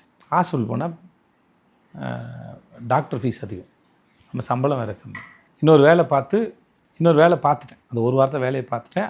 அதோட 2 மடங்கு சம்பளம், 1000 திராம்லேருந்து 2000 திராம் சம்பளத்துக்கு. அதே பில்டிங்க்கு ஆப்போசிட்டில் ஒரு இடத்துக்கு போயிட்டேன். ஆனால் எங்கே என் பாஸ் என் விசாவை பேன் பண்ணிடுவாரோன்னு எனக்கு பயம். ஆனால் அவர் பையன் இருந்தார். அவர் வந்து நான் ரிசிக்னேஷன் லெட்டர் தரமாட்டேன்னு சொன்னேன். அப்புறம் பையன் வந்தார். அவர் யாரும் கம்பெனி சார், கவலைப்படாத, நான் உனக்கு விசா பேன் பண்ணாமல் பார்த்துக்கிறேன் அப்படின்னு சொன்னார். அதே மாதிரி அவர் செஞ்சு கொடுத்தாரு எனக்கு. அப்புறம் இந்த பாஸ்கிட்ட போயிட்டு நான் வேலை செஞ்சேன். 1 வாரம் தான் இருந்தது. நான் 1 வாரத்தில், ஏன்னா 2 வருஷத்தோடு தான் ஊருக்கு வர முடியும். ஏற்கனவே 1 வருஷம் ஆயிடுச்சு. திரும்பி ஊருக்கு வரணும் 2 வருஷம் ஆனால் எனக்கு கஷ்டம். அதனால் அந்த 1 வாரத்தில் நான் ஊருக்கு போயிட்டு வந்துடுறேன் சார் அப்படின்னு சொல்லிட்டு இங்கே வந்துட்டேன். இங்கே வந்ததுக்கப்புறம் தான் எங்கள் அப்பாவும் எனக்கும் பேச்சுவார்த்தை. அப்போ ஒரு 1 வருஷம் பேச்சுவார்த்தை நான் வந்துச்சு. எங்கள் அப்பா என்ன பண்ணிட்டாருன்னா, எங்கள் அப்பாவுக்கு எனக்கு நல்லா தெரியும், நான் கொஞ்சம் ரொம்ப எமோஷ்னலான இடியட். அவர் தான் எங்கள் அம்மா மிரட்டி, எனக்கு ஒரு சைட்டை எடுத்திருக்கேன், நான் சிவில் இன்ஜினியர், நான் உங்கள்கிட்ட 1 லட்ச ரூபா கொடுத்தேன்னு சொல்லுவோம், பிள்ளைட்டு அப்போ தான் வருவான், வரமாட்டான் இல்லாட்டி அப்படின்னு சொல்லிட்டு. எங்கள் அம்மா வந்து ஃபோன் சரி அப்பா 1 லட்ச ரூபா கொடுத்துருக்கா, சரி இன்னொரு சைட் ஒன்று வந்திருக்குடா அப்படின்னு சொன்னாங்க. சரி நானும் நம்பினேன். ஸோ அதனால் வந்தேன். நான் வந்ததுக்கப்புறம் பார்த்தா எங்கள் அம்மா, இல்லைடா, எங்கள் அம்மா சொல்லிச்சு, உங்கள் அப்பா தான் அங்கே என் பிள்ளை தனியாக இருப்பான், வர வை முதல்ல அப்படின்னு சொல்லிட்டாப்புல அப்படின்னு. சரின்னு முடிச்சுட்டு இப்போ அடுத்த 1 வாரத்தில் நான் கிளம்புறேன். போயிட்டு புது ஆஃபீஸ்க்கு வேலைக்கு போய்ட்டுருக்கேன் சார். ஒரு 2 நாள் 3 நாள் இருக்கும். பார்த்தா கார் பார்க்கிங்கில் 1000 திராம், 2500 அன்றைக்கி தேதிக்கு அது 12,500 கீழே கிடக்கு. 3 மாதம் வாடகை தரல. 3 மாதம் வாடகை வந்து 9000 அந்த 1000 திராம் பார்த்தோன்னே எடுத்துட்டேன். யாரும் இல்லை, எடுத்துட்டேன். அப்போது ஒருத்தர் வந்து அவர் கார் பார்க் பண்ண போகிறார். அவர் பார்த்தேன் அப்படின்னு அவர் வந்து அப்படின்னாப்புல ஐயோ பார்க்கல. ஃபஸ்ட்டு அந்த துபாய் போயிருப்பீங்க நீங்கள் கண்டிப்பாக. அந்த தேரா துபாய் பர்துபாய் இருக்குது. என் ஆஃபீஸ் வந்து பர்துபாய். அந்த பர்துபாய் க்ரீக் பக்கத்தில் இருந்து பேங்க் ஆஃப் பரோடா பில்டிங்கில் முதல்ல வேலை பார்த்தேன். அப்புறம் ஆப்போசிட் க்ரீக்கில் இந்த பக்கம் தேரா துபாயில் தங்கியிருந்தேன். அங்கே ரெண்ட்டு கம்மி. ஸோ 25 பைசா எனக்கு 25 ஃபில்ஸ். நான் வந்து டப்புன்னு ஏறி போயிட்டேன். இப்போ அந்த காசு வச்சேன். இப்போ எனக்கு இந்த காசு வந்து டூப்ளிகேட்டாக தான் என்ன பண்ணுறது, டூப்ளிகேட் நோட்டாக தான் என்ன பண்ணுறேன் தெரியல. எனக்கு இன்னொரு பழக்கம் இருக்குது. நான் வந்து எதையா ட்ரெஸ்ஸு பிடிச்சா மார்க் பண்ணி வச்சுப்பேன். அப்புறம் அது கொஞ்சமாக காசு சேர்த்துப்பேன். 10 கிராம் 20 கிராம் 1 மாதம் சேர்த்து வச்சுட்டு அப்புறமே அந்த கலரை வாங்கிடுவேன் நான். அப்படி வந்து இண்டியன் நேஷனில் வந்து ஒரு எல்லோ கலர் லெமன் எல்லோவில் ஒரு ப்ளூ கலர் ஸ்டெக்ஸ் குட்டி குட்டி செக்ஸ் போட்டு ஒரு ஷர்ட் வந்து பார்த்து வச்சுருந்தேன். அன்றைக்கி தெரியுது 80 கிராம். அது 80 கிராம். அது எனக்கு என்ன பண்ண தெரியல. காசு காலில் எடுத்தேன். சாயந்தரம் வரைக்கும் பதட்டமாக இருக்குது. நிஜமாகவே இது ஒர்க் அவுட் ஆகாமல். நான் 8 மணிக்கு ஆஃபீஸ் விட்டோன்னே நேராக போயிட்டு அந்த சட்டை ஒன்று எடுத்தோன்னே தெரிஞ்சது ஓகே நல்ல நோட்டு தான் அது. ஆக்சுவலாக வந்து நல்ல நோட்டான்னு தெரிஞ்சுக்க தான் வாங்கினது. நல்ல நோட்டு தான் இது. அது வாங்கிட்டு அப்புறம் நேராக போயிட்டு எக்ஸ்சேஞ்சுக்கு போயிட்டு வீட்டுக்கு ஒரு 10,000 அனுப்பிச்சேன் எங்கள் அம்மா வச்சுட்டு. இப்போ பிரியாணி ஒன்று வாங்கினேன். நல்லா சாப்பிட்டேன் நான். அதுதான் நம்ம செலிப்ரேட் பண்ணிக்கிட்டு நான் எனக்கு. ஸோ இந்த மாதிரி ஏதாவது ஒரு வகையில் எனக்கு வந்துடுது. ஏதோ ஒரு சூழல் வந்து ஒன்று அறிவோ ஏதோ ஒரு எனக்கு அக்கறையோ ஏதோ ஒரு மூலமாக ஏதோ ஒன்று வந்துட்டே இருக்கும். நான் அது ரொம்ப ரொம்ப அது ஸ்வீட்டாக தான் பார்க்குறேன். இப்போ பேசும்போது சொன்னீங்க அப்பா 1 லட்ச ரூபா கொடுத்துட்டாரு, நீ வா அப்படின்னு சொன்னாங்க அம்மா அப்படின்னு சொல்லிட்டு. அந்த இது புரியல. அதாவது அப்பா ஏன்னா எங்கள் அப்பா சிவில் இன்ஜினியர் சார். தனியாக நீங்கள் பில்டிங் கான்ட்ராக்ட் எடுத்தாங்கன்னா உங்களுக்கு அட்வான்ஸ் கொடுப்பாங்கல்ல. ஸோ அதை வச்சுட்டு எங்கள் அப்பா ஒரு பழக்கம் இருக்குது சார். அவர் என்ன பண்ணுவார்னா, இந்த மாதிரி ஆர்டர் எடுத்தோடனே எங்கள் அம்மா கூட்டிட்டு போயிட்டு ரொம்ப நல்ல மனுஷன் மாதிரி 2 வளையல் வாங்கி கொடுத்துருவார் சார். அப்புறம் அதை கன்ஸ்ட்ரக்ஷன் முடியும் ஏதாவது இழுத்து வச்சுருவார்.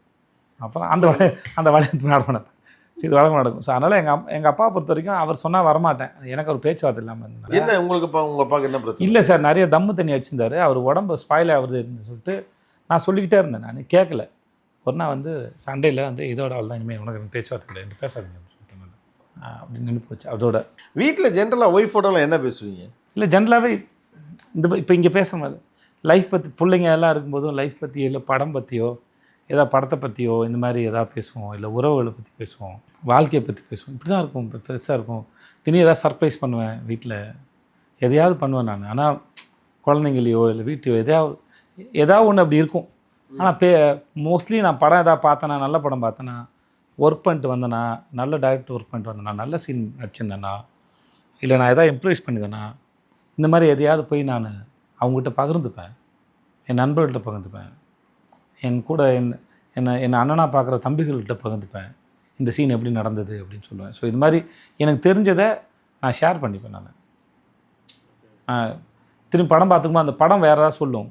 நான் அவரோட என் பொண்ணுக்கு வந்து இந்த டேங்கிள்டு படம் ரொம்ப பிடிக்கும். நானும் என் பொண்ணுமே அந்த படத்தை 10 முறை பார்த்துப்பேன். என் பொண்ணு 100 முறை பார்த்துப்பேன். ஒரு நாள் அந்த படம் பார்த்துட்டு இருக்கும்போது அந்த ஹீரோ சாவர நிலைமையில் இருப்பான். கடைசியில் அந்த சூனியக்காரி வந்து அவனை குத்திடுவாங்க. சாவர நிலைமையில் இருப்பான். நீ என் கூட வரலன்னா அவனை இது பண்ணுறேன்னு இந்த பொண்ணு சொல்லும். நான் அவனோட அந்த முடி வச்சு அது முடி வச்சு தான் நான் பாடுவேன். முடி வச்சு சுற்றினா ஹீல் ஆகிடும். அந்த காயம் சரியாயிடும். ஹீல் ஆனவுடனே இந்த பொண்ணு சொல்லும், கடைசியாக அந்த ஹீரோயின் சொல்லணும், நான் அவனை மட்டும் காப்பாற்றிட்டு உன் கூடயே வந்துடுறேன் லைஃப்லாம். அப்போது இவன் போய் அவனை காப்பாற்றுறக்க போகும்போதில் அங்கே உடஞ்ச கண்ணாடி பீஸ் இருக்கும். டப்புன்னு எடுத்து அவளோட ஹேரை வெட்டிடுவாங்க. நான் அந்த படத்தை பலமுறை பார்த்துருக்கேன். அதுக்கப்புறம் அவள் கண்ணீர் துளிப்பட்டு அவன் உயிர் வந்துடும் அவனுக்கு. நான் அப்போ பார்க்கும்போது என் பொண்ணு சொன்னேன், அம்மா இது என்ன சொல்லுதுன்னா, ஒரு பொண்ணுக்கு அழகை விட சுதந்திரத்துக்கு முக்கியம் கொடுக்கறவங்க தான் ஒரு பொண்ணு இருக்கணும்னு சொல்லுது. ஸோ இதுதான் என்னை பொறுத்தவரைக்கும். நான் இந்த படத்தை பலமுறை பார்த்தாலும் அப்பாவுக்கு இப்போ தான் புரியுது அது. ஸோ நமக்கு சுதந்திரம் தான் வாழ்க்கையில் முக்கியம் இல்லைய அழகு இல்லை அப்படின்னு. அது வேறு ஒரு பெர்ஸ்பெக்டிவ் இருக்குல்ல. இந்த மாதிரி ஏதாவது படம் பார்க்கும்போது எதையாவது ஒன்று பேசுவோம். அது எப்படி ஆரம்பிச்சிடலாம் ஜெனரலாக இவ்வளோ தான் தொழில் சார்ந்து இருக்க டிஸ்கஷன். ஒருத்தர் நல்லவனாக இருக்கிறதுக்கும் நல்லவன் மாதிரி இருக்கிறதுக்கும் என்ன வித்தியாசம் இருக்குது? அது எப்படி கண்டுபிடிக்கிறது? 2-3 பேர் இருக்குது. சொல்லிட்டேன்னா ஈஸியாக புரிஞ்சிடும் உங்களுக்கு. அதை சொல்ல முடியாது. உங்களுக்கு உடனே சொன்னேன், ஓ ஆமாம் இல்லை அப்படின்னு உங்களுக்கு தெரிஞ்சிடும். அது நான் சொன்னோன்னே உங்களுக்கே இப்போ நான் சொல்லாத பேர் சொன்னா கூட உங்களுக்கு 2 பேர் வந்திருப்பாங்க. அவங்க வந்திருக்கணும். இந்த முதல்ல எதுக்கு சார் கண்டுபிடிக்கணும், இருந்துட்டு போட்டோமே சார் அப்படியாவது நல்ல மாதிரியாவது இருக்கட்டும் இருந்து அதன் பேர்லையாவது ஏதாவது ஒன்று பண்ணுறாங்கல்ல, அது பாட்டுக்கு இருந்துட்டு போட்டோமே சார். இது எது கண்டுபிடிச்சிக்கிட்டு எனக்கு தெரிஞ்ச வரைக்கும் அது தெரிஞ்சு ஒன்றும் ஆக போகிறது இல்லை. ஓகே, நல்லவ மாதிரி இருக்கிறதுனாலே நல்லது செய்கிறதுனா ஏதோ பண்ணிட்டு போகிறாங்க. சரி விளம்பரத்துக்காவது பண்ணால் கூட பரவாயில்ல. அது பாட்டு அதில் ஒரு பலனடைகிறவங்க யாரோ 2 பேர் இருக்கிறாங்கல்ல, அது வரைக்கும் நல்லது தான் சார். அது தெரிஞ்சு என்ன பண்ண போகிறோன்னு எனக்கு தெரியல. நீங்கள் எப்படிப்பட்ட இப்போ உங்களை சுற்றி இருக்க நபர்களை உங்களுக்கு நெருக்கமானவங்களாம் கூட வச்சுக்க போகிறீங்க, அது தனி. வெளியே தெரியும் நபர் அவர் அப்படி ஒரு ப்ரொஜெக்ட் பண்ணிக்கிறாங்கன்னா கூட அது அதன் வழியாக ஏதோ ஒரு நல்ல விஷயம் காட்டுறதுக்காக ஏதோ நடக்குது இல்லை சார். அது சிறந்து தானே, வரவேற்கலாம். எனக்கு ஒரு கேள்வி இருக்குது. இப்போ பணம், புகழ், விருதுகள், பாப்புலாரிட்டி இதெல்லாம் இல்லாட்டியும் கூட இந்த சினிமா துறையில் நீங்கள் இருப்பீங்களா? ஆமாம் சார், எனக்கு அதை தேடி ஒன்றும் வரல சார். அதை தேடி ஒன்றும் வரல சார். அது ஏன்னா நான் எப்பயுமே சொல்கிறதா, நான் இங்கே காசு சம்பாதிக்க தான் வந்தேன்னு ஒன்று இருக்குது. இங்கே வந்ததுக்கப்புறம் இந்த வேலை ரொம்ப பிடிச்சி போச்சு. இந்த வேலை வந்து ஒரு பெரிய சொல்லுவாங்க, பெரிய பசப்புக்காரி. குமாரராஜா பெரிய பசப்புக்காரி. இது வந்து மயக்கி இந்த வேலை வந்து. அதனால் இந்த வேலை வந்து எனக்கு பெரிய மன மகிழ்ச்சியை கொடுக்குது, திருப்தியை கொடுக்குது, என்னை தேடிக்கிட்டே இருக்க சொல்லுது, என்னை பயமுறுத்துது, என்னை கம்ஃபர்டபுள் வைக்குது, என் எதிரியாக இருக்குது, என் நண்பனாக இருக்குது, சில சமயம் எனக்கு துரோகியாகவும் இருக்குது. ஸோ இந்த மாதிரி நிறையா கெட்டப் இந்த வேலை போடுது. ஸோ இதுவே நிறைய எங்கேஜிங்காக வச்சுருக்கு. ஸோ எனக்கு இந்த வேலை ரொம்ப பிடிச்சிருக்கு. ஸோ எல்லா இமோஷன்ஸையும் கொடுக்குது, எல்லாமே கொடுக்குது. இது நம்மளை நேசிக்கக்கூடிய மனிதர்கள் நம்மை முழுமையாக புரிந்து கொள்ளுகிறார்கள் அப்படின்னு நம்ம நம்பலாமா? நம்மளை புரிஞ்சுக்கலைன்னா கூட அவங்க கூட இருக்கிறாங்க, நம்மளை நேசிக்கிறாங்க, சந்தோஷம் தான் சார் அதில் நினைக்கிறேன். இப்போ நான் வந்து இப்போ என் நண்பர் ஒருத்தர் இருக்காரு, இல்லை என் வீட்டில் யாரோ ஒருத்தர் இருக்கிறாங்க, என் மனைவியோ குழந்தைகளோ இல்லை எங்கள் அம்மாவோ யாரோ ஒருத்தர், நான் அவங்கள நேசிக்கிறேன், அவங்களும் என்னை நேசிக்கிறாங்க தான். ஆனால் என்னை முழுசாக புரிஞ்சுப்பானு கேட்டால் இருக்காது, கான்ஃப்ளிக்ட் இல்லாமல் இருக்காது, சண்டை இல்லாமல் இருக்காது. ஆனால் அதெல்லாம் ஓரமாக தள்ளி வச்சுட்டு இந்த லவ் டிபார்ட்மெண்ட் தனி, அது தனி நிற்கிறதில்ல, அதுதான் அதோட அழகு. அது அன்பாக இருக்கணும், நம்பிக்கையானவனாக தான் இருக்கணும், நம்புறவெல்லாம் அன்பாக தான் இருக்கணும், இப்படிலாம் குழப்பிக்க வேண்டியது. அது லவ்ங்கிற தனி டிபார்ட்மெண்ட்டு, புரிதலுங்கிற தனி டிபார்ட்மெண்ட். அது முழுசாக அவங்க நம்மகிட்ட எதிர்பார்த்தா நம்மகிட்ட அது இருக்காது, நம்மளும் முழுசாக அவங்கள புரிஞ்சுட்டு இருக்க மாட்டோம், நம்ம மேலே அதே கம்ப்ளைண்ட்ஸ் இருக்குன்னு சொல்ல வரேன். கருத்து முரண் இல்லாமல் எந்த ஒரு உறவு இருந்து வேஸ்ட்டு சார். அது வளர்ச்சிக்கு வழி வகுக்காது, ஆரோக்கியமாக இருக்காது. கருத்து முரண் கண்டிப்பாக இருக்கணும். இல்லாட்டி நம்மளை செல்லம் கொடுத்து எடுக்கிற மாதிரி ஆகிடாது சார். அது நம்ம கூட இருக்கிறவங்களோட கருத்து முரண் இருக்கணும் சார். நீங்கள் இப்போ யாரையாவது நம்பி ஏமாந்து போகிறப்ப வரக்கூடிய ஒரு பெயினோ இல்லை ஒரு ஒரு ஒரு மன வலி இருக்கும்ல, அது எப்படி கடந்து போவீங்க? கடக்கலாம் முடியாது சார், அது ரொம்ப பெரிய பாரமாக இருக்கும் சார். அவர்களோட பழகின நாட்களை நினச்சி பார்க்கும்போது ரொம்ப கஷ்டமாக இருக்கும் சார். எப்படி நம்ம இவங்களோட நாள் பழகியிருப்போம், உறவில் இருந்திருப்போம், நட்பில் இருந்திருப்போம்னு சொல்லி அது இருக்கும், நமக்கே தெரியாது. நமக்கு அவங்க அதுக்கு உண்டான ஹிண்டெல்லாம் கொடுத்துருப்பாங்க, என்னை நம்பாதப்பான்லாம் சொல்லியிருப்பாங்க. நம்ம அந்த சமயத்துலாம் நம்ம அந்த கம்ஃபர்ட் ஜோன் வச்சுக்கிட்டு நம்ம அவங்கள தள்ளி போட்டுக்கிட்டே இருப்போம். ஒரு நாள் அவங்க ஓங்கி அடிச்சிடுவாங்க நம்மளை, அப்போ தான் உரைக்கும். ஆனால் அது ஒரு காலகட்டத்துலேயும் அந்த மாதிரி யாராவது ஒருத்தர் வந்துக்கிட்டு தான் இருக்காங்க. நம்ம தான் கவனிச்சுக்கணும். கொஞ்ச நாளைக்கு அவங்க ஓங்கி அடித்தோடனே கொஞ்ச நாளைக்கு பதட்டம் சுற்றி இருக்க யார் மேலேயும் நம்பிக்கை பிறக்காமல் போயிடும். கொஞ்ச நாளைக்கு அப்படி இருக்கும், எரிச்சல் இருக்கும், அப்படிலாம் இருக்கும். திரும்பி பழையபடி நார்மலாக ஆகிறது கொஞ்சம் டைம் எடுக்கும். வெற்றி கிடைச்ச பிறகு உங்கள் வாழ்க்கையில் எது ரொம்ப எளிதாகிடுச்சு, எது கஷ்டமாயிடுச்சு? எளிதாக இருக்கிறது முக்கியமாக பெருசாக இருக்கிறது ஃபஸ்ட்டு இருக்கிறது ஃபினான்ஷியலுக்கான ப்ரெஷர் அப்போ இப்போ இல்லை, அந்த முன்னாடி இருக்கிற மாதிரி இல்லை. அப்படிங்கிற ஒரு ஃபினான்ஷியலாக கொஞ்சம் நான் சேஃபான இடத்துக்கு வந்துட்டேன் அப்படின்னு ஒன்று இருந்தது. ஸோ அதனால் அதுதான் முக்கியமாக எளிமையாச்சு. கஷ்டமானது நம்ம சுற்றி இருக்கிற எல்லாரோடையும் அதே பழையபடி சகஜமாக பழகிறது ரொம்ப கஷ்டமாக போச்சு. இவ்வளோ தூரம் இறங்கி பழகியுமா? எப்படி இருந்தாலும் அது ஆமாம், நம்ம என்ன சொன்னாலும் நம்மளை பற்றி அவங்க வேற ஒன்று ஒப்பீனியன் வச்சுக்கிறோம்.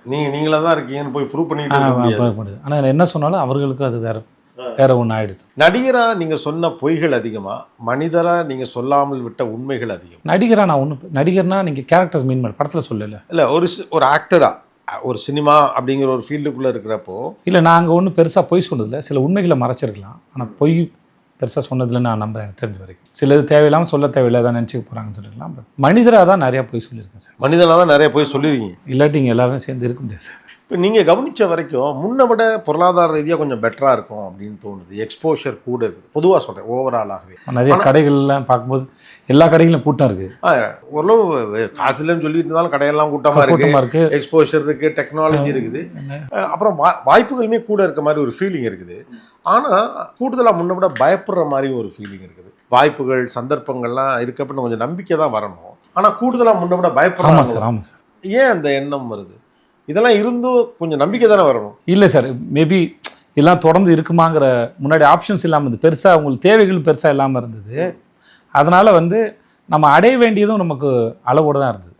எதிர்பார்ப்புகள் இருக்குல்ல, அது அளவோடு தான் இருந்தது. இப்போ எதிர்பார்ப்புகள் அதிகமாக இருக்குல்ல சார் உங்களுக்கு. அப்புறம் இருக்கிறத தக்க வைக்கிறதுக்கும் அந்த எதிர்காலத்தில் நம்ம தேவைப்படுறதுன்னு வைக்கிறதும் நம்மக்கிட்ட வருமா, தக்க வைக்குமா, முடியுமா, முடியாமல் போயிடுமா அப்படிங்கிறதுலாம் சேர்ந்து வருதுன்னு நினைக்கிறேன் சார். இது நீங்கள் ஒரு வரமாக பார்க்குறீங்களா, சாபமாக பார்க்குறீங்களா? இப்போ இருக்கிற காலகட்டத்தை நான் வரமாக தான் பார்க்குறேன் ஒன்று. ஆனால் எனக்கு பிடிச்சது முன்னாடி இருந்த காலகட்டம். ஓகே, ஏன்னா நான் இப்போ ராம் சாரோட இன்டர்வியூவில், சிவா சார் பையன் ராம் சாரோட இன்டர்வியூவில் இந்த மாதிரி எனக்கு அந்த 80கள் எழுதுகள் ரொம்ப பிடிச்சிருந்தது. ஸோ அதனால் எனக்கு அது தெரியல, இன்ன வரைக்கும் அது ஒரு மனசில் பிடிச்ச ஒரு இடமா இருக்குது. அப்போல்லாம் சென்னைக்கு நாங்கள் வந்தபோது கூட 80களில் வரும்போது கூட எல்லா தெருக்களையும் ஏதாவது 1-2 பிளாட்டு காலியாக தான் இருக்கும், அந்த விளையாண்டு இருக்கும். அவ்வளோ கச்சமச்சன்னு இருக்காது. ஒரு மாதிரி அது ஒரு ரொம்ப பியூட்டிஃபுல்லான ஒரு இடமா தான் இருந்தது. எனக்கு அந்த இடம் பிடிக்கும், 70-80கள்லாம் பிடிக்கும்.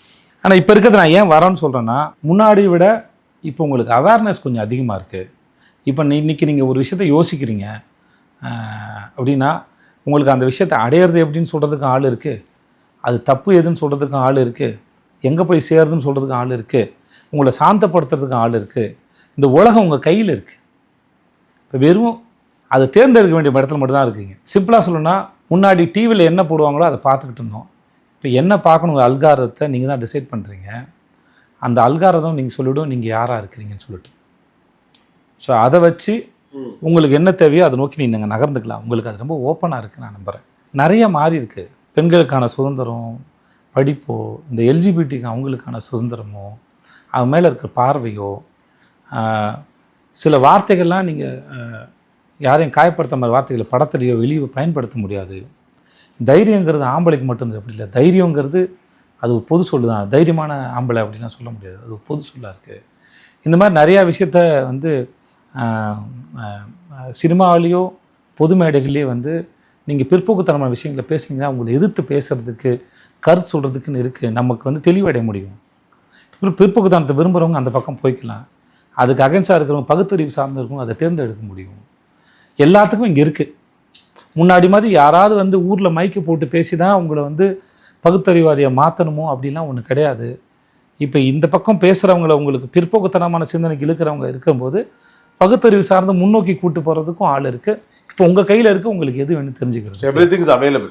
எதையாவது உங்கள் கஷ்டமான காலத்தில், அதாவது பொருளாதார ரீதியாக வாய்ப்புகள் பெருசாக இல்லாத காலகட்டத்தில் அப்போவும் சரி, இப்போ ஒரு பெரிய இடத்துக்கு வந்து பொருளாதார ரீதியாகவும் நீங்கள் சொன்ன மாதிரி எஸ் ஐம் சேஃப் அப்படிங்கிற இடத்துக்கு வந்த பிறகும் சரி, கை கொள்ளுகிற ஒரு பாலிசி அல்லது ஒரு பழக்கம், இந்த பழக்கத்தை நான் விட்டதே கிடையாது, இதை விடவும் மாட்டேன் அப்படின்னா அது என்ன பழக்கம்? இந்த பாலிசியை நான் விடவே மாட்டேன் அப்படின்னா அது என்ன பாலிசி? இன்னொருத்தர் வீட்டு பிள்ளையோ இன்னொருத்தரையோ நம்ம கெடுக்கிறோன்னு வச்சுக்கோங்களேன், அது நம்ம வீட்டில் இருக்கவங்களை கெடுக்கிறதுக்கான சமம் அது. அதனால் அதில் கொஞ்சம் கவனமாக இருக்கணும்னு நான் எப்பயுமே நினைப்பேன். இன்னொருத்தர் அறிவையோ இன்னொருத்தருடைய வாழ்க்கையவோ ஏதோ வகையில் நம்ம வந்து இன்னொருத்தங்களுக்கு ஒன்று பண்ணுறோன்னா அது அவங்களுக்கு பண்ணலை.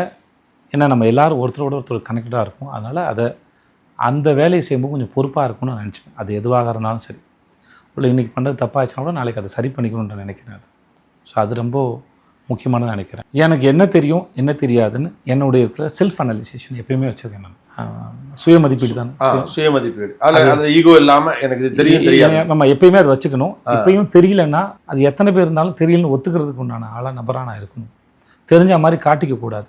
ஏன்னா தெரியலன்னு சொன்னால் தான் யாராவது சொல்லிக் கொடுக்க வருவாங்க.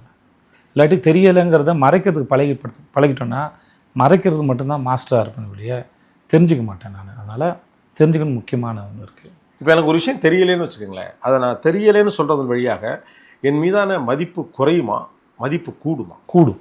மதிப்பும் கூடி யாராவது வந்து உங்களுக்கு சொல்லிக் கொடுப்பான். இன்னொரு பக்கம் இருக்குது, உங்களை அட்வான்டேஜ் எடுக்கிறேன், அவர்கள் பற்றி நம்ம கவலைப்பட தேவையில்லை. நீங்கள் தெரியாதுன்னு நினைக்கும் போது தான், அது ஒத்துக்கும் போது தான் தெரியாத தேடுறதுக்கு நீங்களே ஒரு முன்னாடி வருவீங்க. அது அதனால் தெரியாதுன்னு சொல்கிறது ரொம்ப நல்லது. மதிப்பும் கூடும், பதிலும் கிடைக்கும். ஆமாம் சார். யாராவது ஒருத்தர் வருவாங்களே சார், சொல்லுவாங்களே சார். அது கொஞ்சம் பணம் பற்றி பேசுவோம். பணம் வந்து அவ்வளோ பெரிய தேவையெல்லாம் கிடையாது, பணம் ஒரு பொருட்டல்ல, இது மாதிரியான வார்த்தைகளை நீங்கள் எப்படி பார்க்குறீங்க? நான் அதெல்லாம் நம்பிக்கிட்டு இருந்தேன் சார். எங்கள் அப்பா வந்து அதில் மாஸ்டர் சார். அந்த ஆள் வந்து நான் அவரோட கேட்டிருந்தேன், என்ன நீ சிவில் இன்ஜினியரு, சொந்தமாக வீடு கூட வைக்கலையே, வாடகை கட்டுக்கிறது இல்லை மாதம் ஓட்டுறதே பிரச்சனை இருக்கே, எப்போ வந்து இது பண்ணாலும் எப்போ நீ ஆர்டர் எடுத்தாலும் அது கடன்லாம் வந்து சேருது. அவர் வந்து அதை பணத்தை சேஸ் பண்ணக்கூடாதுடா நம்ம அப்படின்ற மாதிரி அவருக்கு ஒரு கொள்கை இருந்தது. அப்புறம் நான் சம்பாரித்தேன், நான் செலவு பண்ணுறேன், நீ உனக்கு வேணா நீ சம்பாரிச்சிக்கோ அப்படின்னு அவர் இன்னும் ஒரு கெட்ட வார்த்தை 2 சேர்த்து சொன்னாப்புல. அவர் வழக்கமாக பேசுகிறதுனால எனக்கு அது ஒன்றும் பெருசாக இல்லை. பட் ஆனால் அது இருந்தது. ஆனால் ஒரு ஸ்டேஜுக்கு அப்புறம் நானே ஃபினான்ஷியலாக சேஃபானது கூட எனக்கு அது மேலே ஒரு பெருசாக இல்லாமல் இருந்தது. சரி நம்மளும் வந்து அதை பெருசாக சேஸ் பண்ணக்கூடாது, வேலை பார்த்தா வந்துட போகுது அப்படின்ற மாதிரி இருந்தது. இல்லை, அதுக்கப்புறம் ஒரு பல அடிகள் வாங்கினதுக்கப்புறம் இல்லை, அது மரியாதை, அது உங்களுடைய பாதுகாப்பு, உங்களுடைய தேவைகளை தான் நிவர்த்தி பண்ணணும். நம்மளை சுற்றி இருக்கிறவங்களுக்கு நம்ம எதையாவது செய்யணும் பண்ணணுன்னா அதுக்கு ரொம்ப பிரதானமானது. மற்றவன் அதை வச்சு நம்ம மதிக்கிறாங்கிறதுலாம் அது தேவையில்லாதது, அதை விட்டுருங்க. ஆனால் நம்மளுடைய தேவைகளுக்கு நமக்கு அது தேவை, கடைசி காலம் வரைக்கும் அது கூட இருக்கணும். சில சமயம் அது பேராசையாக போயிடும். ஓகே, அது வேறு, நம்ம தூக்கி போகிறோம் வச்சுருவோம். பேராசையாக போனால் அது எப்படி காசு சம்பாதிக்கணும் அந்த மாதிரி நம்ம போடலாம், அது வேறு. ஆனால் நமக்கு நம் தேவைகளுக்கு பணம் மிக முக்கியமானது, பிரதானமானது. அது எப்பயுமே நம்ம கூட இருக்கணும். அதுதான் நமக்கான மரியாதையும் சம்பாரிச்சு கொடுக்கும். இப்போ ஒரு 20,000 ரூபா சம்பாதிக்கக்கூடிய ஒரு பையன் அந்த பணத்தை என்ன பண்ணணும்னு நினைக்கிறீங்க? ஒரு சிம்பிளாக ஒரு என்ட்ரி லெவலில் இருக்கக்கூடிய ஒரு பையன், ஒரு சினிமாவுக்குள்ளே உள்ள வர்ற பையன், அதை அவர் ஓகே நான் திரும்பவும் சம்பாரிச்சிக்கலாம். ஆனால் இப்போ வந்து மார்க்கெட் எப்படி இருக்குது அப்படின்னு கேட்டால் நான் இன்றைக்கி சம்பாதிப்பேன், இல்லை நாளைக்கு நாளை சம்பாரிச்சிக்க முடியுங்க ஒரு ஆப்பர்ச்சுனிட்டி இருக்குது. உண்மைதான் அது. அவர் எப்படி செலவு பண்ணிட்டு போகணுமா, இல்லை ஏதாவது ஒரு ஸ்கில்லை கற்றுக்கிறதுக்கு அதை இன்வெஸ்ட் பண்ணணுமா? எந்த வயசுலேருந்தே பணத்து மேலே கொஞ்சம் கான்ஷியஸ் ஆகிட்டா பெட்டர்னு நினைக்கிறீங்க? சார் சின்ன வயசுலேருந்து சொல்லி கொடுக்கணும் சார். ஸ்கூல் டேஸ்லேருந்து சொல்லி கொடுக்கணும் சார். ரொம்ப முக்கியமான சார் அது. அதனால் அதை எப்படி ஹேண்டில் பண்ணுறது நம்ம சொல்லிக் கொடுக்கணும். பணத்தை எப்படி எனக்கு இன்னும் வரைக்கும் தெரியல சார். ஆனால் எப்படி ஹேண்டில் பண்ணுறதுன்னு சொல்லிக் கொடுக்கணும். அதோட முக்கியத்தை சொல்லிக் கொடுக்கணும். அப்படின்னா ஒருவேளை அதில் தெளிவு வந்துச்சுன்னா இந்த பதுக்கிறதோ சுயநலமாக இருக்கிறதோ குறையலாம். ஒரு பதட்டத்தில் தான் பதுக்கிறோன்னு சொன்னோம். ஓகே, அதை பற்றி ஒரு கிளாரிட்டி தெளிவு இருந்துச்சுன்னா இருந்ததுன்னா அப்புறம் பணத்தை சம்பாதிக்கிறது ஒருத்தருக்கும் தனிப்பட்ட விருப்பம். நான் என் பையன்ட்ட ரொம்ப முன்னாடி சொன்னது, 1000 ரூபாய் சம்பாரிச்சா போதும்னா உன் வாழ்க்கை அதுக்குள்ளே தீர்மானிச்சிருக்கேன்னா 1000 ரூபாய்க்கு நிம்மதி. அது ஒன்றும் தப்பே கிடையாது. நாளைக்கு நான் காய்கறி வியாபாரம் பண்ண போகிறேன் அப்படின்னு தப்பே கிடையாது. உனக்கு அது பிடிச்சிருக்குன்னா அதான் பிடிச்சிருக்கு. எனக்கு இந்த வாழ்க்கை போதும் அப்படின்னா அது போதுமானது தான். அது இல்லை எனக்கு 1000 கோடி ரூபாய் வேணும் சம்பாதிக்கணும், 1000 கூட சம்பாதி, அது எப்படி சம்பாதிக்கணும்னு படிச்சுக்கோங்க. ஆனால் அது நம்ம தான் தீர்மானிக்கிறோம் அது எவ்வளோன்னு. இப்போ நான் வந்து இப்படி தான் இருக்கணும்னு அவசியம் இல்லைல்ல. எனக்கு இவ்வளோ கோடிகள் சம்பாதிக்கணும்னு நான் நினச்ச ஒன்றும் வரல. என் அடிப்படை தேவைகளுக்கு தான் வந்தேன் நான். அதுக்கு நான் என்ன தயார்படுத்திக்கும் போது அது எனக்கு இந்த வாழ்க்கையை கொடுத்துச்சு. உங்கள் லைஃப்பில் இவங்க மட்டும் இல்லைன்னா நான் என்ன ஆயிருப்பேன்னு யாரை நினச்சிப்பீங்க? இவங்க மட்டும் இல்லைன்னா என் லைஃப் என்ன ஆயிருக்கும்? முதல்ல நான் சார். ஏன் நான்னா எனக்குள்ளே பல நான் இருக்காங்க.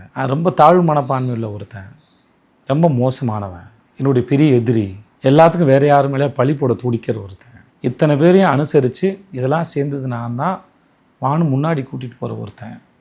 அவன் என்ன நடந்தாலும் அது எப்படி அணுகலான்னு நான் சில சமயம் கோவத்துலேயோ இல்லை ரோஷத்துலேயோ இல்லை ஏதோ தப்புன்ட்டா கூட என்னை இன்ன வரைக்கும் முன்னாடி இன்னும் வழிநடத்தி கொண்டு போகிற அந்த நான் இருக்குல்ல, அதுதான் முக்கியமானவர். அப்புறம் எங்கள் அப்பா அம்மா, வெறும் அவங்க அப்பா அம்மா அப்படிங்கிறதுக்காக மட்டும் இல்லை, பல வகையில் எங்கள் அப்பாவோட தாட்டு. எங்கள் அம்மா படிக்கலைன்னா கூட எங்கள் அம்மா அது புரிஞ்சுக்கும். ஒரு முறை எங்கள் அம்மாட்ட நான் கேட்டேன், இந்த ஆளோட நீ ஏன் இத்தனை வருஷம் இருந்த? அப்போ எங்கள் அப்பா இருந்தார், உயிரோடு தான். இந்த ஆளோட எதுக்கு இருந்த, நீ போயிருக்கலாம்ல. எங்கள் அம்மா இப்போ சொல்லிச்சு, 4 பிள்ளைங்க இருக்குடா, நான் ஒரு படிக்காதவ, வயசில் வந்து அப்போ வந்து கேள்வி கேட்பான்ற பயத்துலையாவது ஒழுங்காக இருப்பீங்க, பிள்ளைங்க கெட்டு போச்சு நான் வந்து நான் என்னடா பண்ணுறது அப்படின்னு. எங்கள் அம்மாவோட அந்த ஏன்னா அவர்களுக்கு ஏற்பட்ட பிரச்சனை அதெல்லாம் பக்கத்துலேருந்து பார்த்தபோது நான் கேட்டது. எங்கள் அம்மாவோட அந்த முடிவு வந்து ரொம்ப இதுவாக இருந்தது. எங்கள் அம்மா ரொம்ப ரொம்ப தங்கமான மனுஷி. எப்படின்னா நகையெல்லாம் அடமானம் வச்சுருக்க சேட்டு கடை இருக்குல்ல, அந்த சேட்டு கடைக்காரரு எங்கள் அம்மா ஏதாவது இதுக்கு போகணுன்னா ஃபங்க்ஷன் போனால் இப்போ அடமானம் வச்ச நகையை எடுத்துகிட்டு போய் ஃபங்க்ஷன் போய்ட்டு வந்து திரும்பி கொடுத்துரும், அவர் வாங்கி வச்சுப்பார். ஸோ அந்த மாதிரி அது மளிகை சாமான் கல்யாணம் அப்படி தான். காசு இல்லாட்டி தங்கச்சி கல்யாணத்தப்போ கையில் காசில் நம்ம தெருவில் மளிகை சாமான் கடைக்காரர் வந்து அவர் காசு கொடுத்த மளிகை சாமான்லாம் கொடுத்துருந்தாரு. இது வந்து அன்றைக்கி தேதிக்கு 30,000 மேலேருந்து நினைக்கிறேன். நான் அதையே ஒரு 4 வருஷம் கழித்து தான் கொடுத்தேன். அது வரைக்கும் அவர் எங்கள் அம்மா அந்த மாதிரி ஒரு நல்ல பேரை சம்பாரிச்சு வச்சுருந்தேன் எங்கள் அம்மாவுக்கு. ஸோ அவர் 2 பேரும் முக்கியமான. அவர்கிட்ட நான் நிறையா படிச்சிருக்கேன். என் நண்பர்கள், அவர்களுடைய இன்றைக்கி நினச்சி பார்க்குறேன், அவர்களுக்கு குணம் சரியில்லாமல் இருந்திருந்தால் நான் வேறு நபராக ஆகிறதுக்கும் வாய்ப்பு இருக்குது. எங்களுக்குள்ள ஒரு பெரிய பேலன்ஸ் இருந்தது. யாரோ ஒருத்தர் எல்லாம் விரும்ப இன்னொருத்தர் சேர்ந்து சத்தம் போடுவான், ஏய் அப்படின்னு சத்தம் போடுவான், திட்டுவானுங்க, ஏய் சொன்னா கேளு, தேவையில்லாத வேலை, வீட்டில் தெரிஞ்சு என்ன நினைப்பேன், இப்படி யாரோ ஒருத்தர் இன்னொருத்தரை கண்டித்து இது பண்ணுற இது இருந்தது. சண்டை வந்தால் கூட நடுவில் மற்றவங்களாம் போய் இன்னும் எத்தனை நாளைக்கு மூஞ்சி திருப்பி இருப்பீங்க அப்படின்னு சொல்லிட்டு சமாதானப்படுத்துறதுக்கு அது இருக்கும். அதனால் சண்டைகள் வந்து சமாதான பேச்சுவார்த்தை இல்லாமே சமாதானம் ஆகிருக்கு. ஸோ அந்த மாதிரி நண்பர்கள் இருக்காங்க. சினிமாவுக்கு ட்ரை பண்ணும்போது சில அற்புதமான அறிவாளிகள் மனிதர்கள் வந்து எது நல்ல படம் அப்படின்னு எனக்கு சொல்லி கொடுத்துருக்காங்க. ஸோ அவர்கள்லாம் இல்லாமல் நான் எந்திருக்க முடியாது. அந்த மாதிரி பல பேர் இருக்காங்க என் வாழ்க்கையில். ஓகே. ஸோ வாழ்க்கை நடுக வழி நடுக மனிதர்கள் இப்போ யோசிச்சு பார்த்தா பயாலஜிக்கலாக வந்து எங்கள் அப்பாவுடைய நான் ஜெனட்டிக்காக இருந்தாலும் இந்த உலகம் வந்து என் மூளையில் நிறையா அவருடைய அறிவை எனக்கு கொடுத்துருக்கு. அவர்கள் நான் இன்ஸ்பிரேஷனாக எடுத்திருக்கேன். ஸோ அதனால் நிறைய பேர்கிட்ட நான் பாடம் படிச்சிருக்கேன் நான். ஸோ அதனால் அதை அப்படியே பார்க்குறேன். இப்போது நான் சில பெயர்கள் சொல்கிறேன், உங்களுக்கு மனசில் படுறதை சொல்லுங்கள். எல்லோரும் உங்களுக்கு நெருக்கமானவங்க தான். மிஷ்கின், ரொம்ப எனர்ஜியான எக்ஸென்ட்ரிக்கான நபர் தான். ஆனால் அவருக்கு கொடுக்கறதுக்கு எடுக்கிறதுக்கு நிறைய அவர்கிட்ட அன்பு இருக்குது. அதனால் இப்போ ரஜினி சார் மேலே எவ்வளோ மாசு வச்சாலும் அவர் தாங்குன்ற மாதிரி எவ்வளோ அன்பு கொடுத்தாலும் அவர் வாங்கி பார்க்கல, கொடுக்குறதுக்கும் திரும்பி கொடுக்க ரெடியாக இருப்பார். நித்திலன் சாமிநாதன் இப்போ மகாராஜா 2 அவன் படம் தான் அப்படி இருக்கும். அவன் ரொம்ப இன்னசென்ட்டானவன், பயந்தவனும் கூட, ஆனால் ரொம்ப நல்ல பையன். பாக்கெட் நாவல் தியாகராஜன் குமாரராஜா 2வது படம் இல்லை? ஆமாம் சார், 2வது படம். நீங்கள் என்ன சொல்கிறேன்னு தெரியல, நிறையா இருக்குது. எனக்கு அவர் மனிதராகவும் பழகுறது ரொம்ப பிடிக்கும். தொழிலையும் அவர் வேலை செய்கிற விதம் ரொம்ப பிடிக்கும்.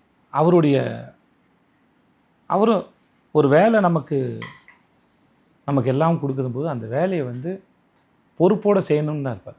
அதை நம்ம ரொம்ப அதை இது பண்ணாலும் அந்த வேலை நமக்கு எல்லாம் கொடுக்குது, அந்த வேலைக்கு உண்டான பொறுப்போடு செய்கிறது தான் அதோட இயல்புன்னு நம்புகிற ஒருத்தர். ஆனால் அந்த நேர்மை தான் அவர்கிட்ட ரொம்ப பிடிச்சது. அந்த கொடுக்குற அந்த வேலையை வந்து எவ்வளோ நேர்மையாக பண்ண முடியுமோ. ஏன்னா பணம் ஒரு பக்கம் இன்வெஸ்ட் பண்ணப்பட்டிருந்தாலும் வரவங்களாம் வந்து நம்ம நம்பி வராங்கல்ல, அவர்களுக்கு அந்த படம் பார்க்கும்போது முதல்ல அது வந்து அவர்களுக்கு அது திருப்தி அளிக்கணுங்கிறதுனால அந்த வேலைக்கு எவ்வளோ முடியுமோ அவ்வளோ நேர்மையோடு அதை செயல்படுத்த பார்ப்பாப்புல. அது எங்கேயாவது மிஸ் ஆச்சுனா மட்டும்தான் அவர்கிட்ட கோவம் வருமே ஒழிய, மற்றபடி அவர் ரொம்ப பொறுப்பாக அந்த வேலையை செய்வார். அதுதான் அவர்கிட்ட இருக்க பார்க்குறதுலே ரொம்ப. இந்த டைரக்டர் தியாகராஜ குமாரராஜா இருக்குல்ல, பார்க்குறதுக்கு ரொம்ப அழகாகவும் இருக்கும், கொஞ்சம் பயமாகவும் இருக்கும். மணிகண்டன் வந்து ரொம்ப ஒரு அற்புதமான ஒரு ரைட்டர், ஒரு டைரக்டர். அவர் நினச்சா நிறைய ஆச்சரியங்களை ஏற்படுத்தலாம். அவர் ரொம்ப ஈஸியாக எழுதுவார்.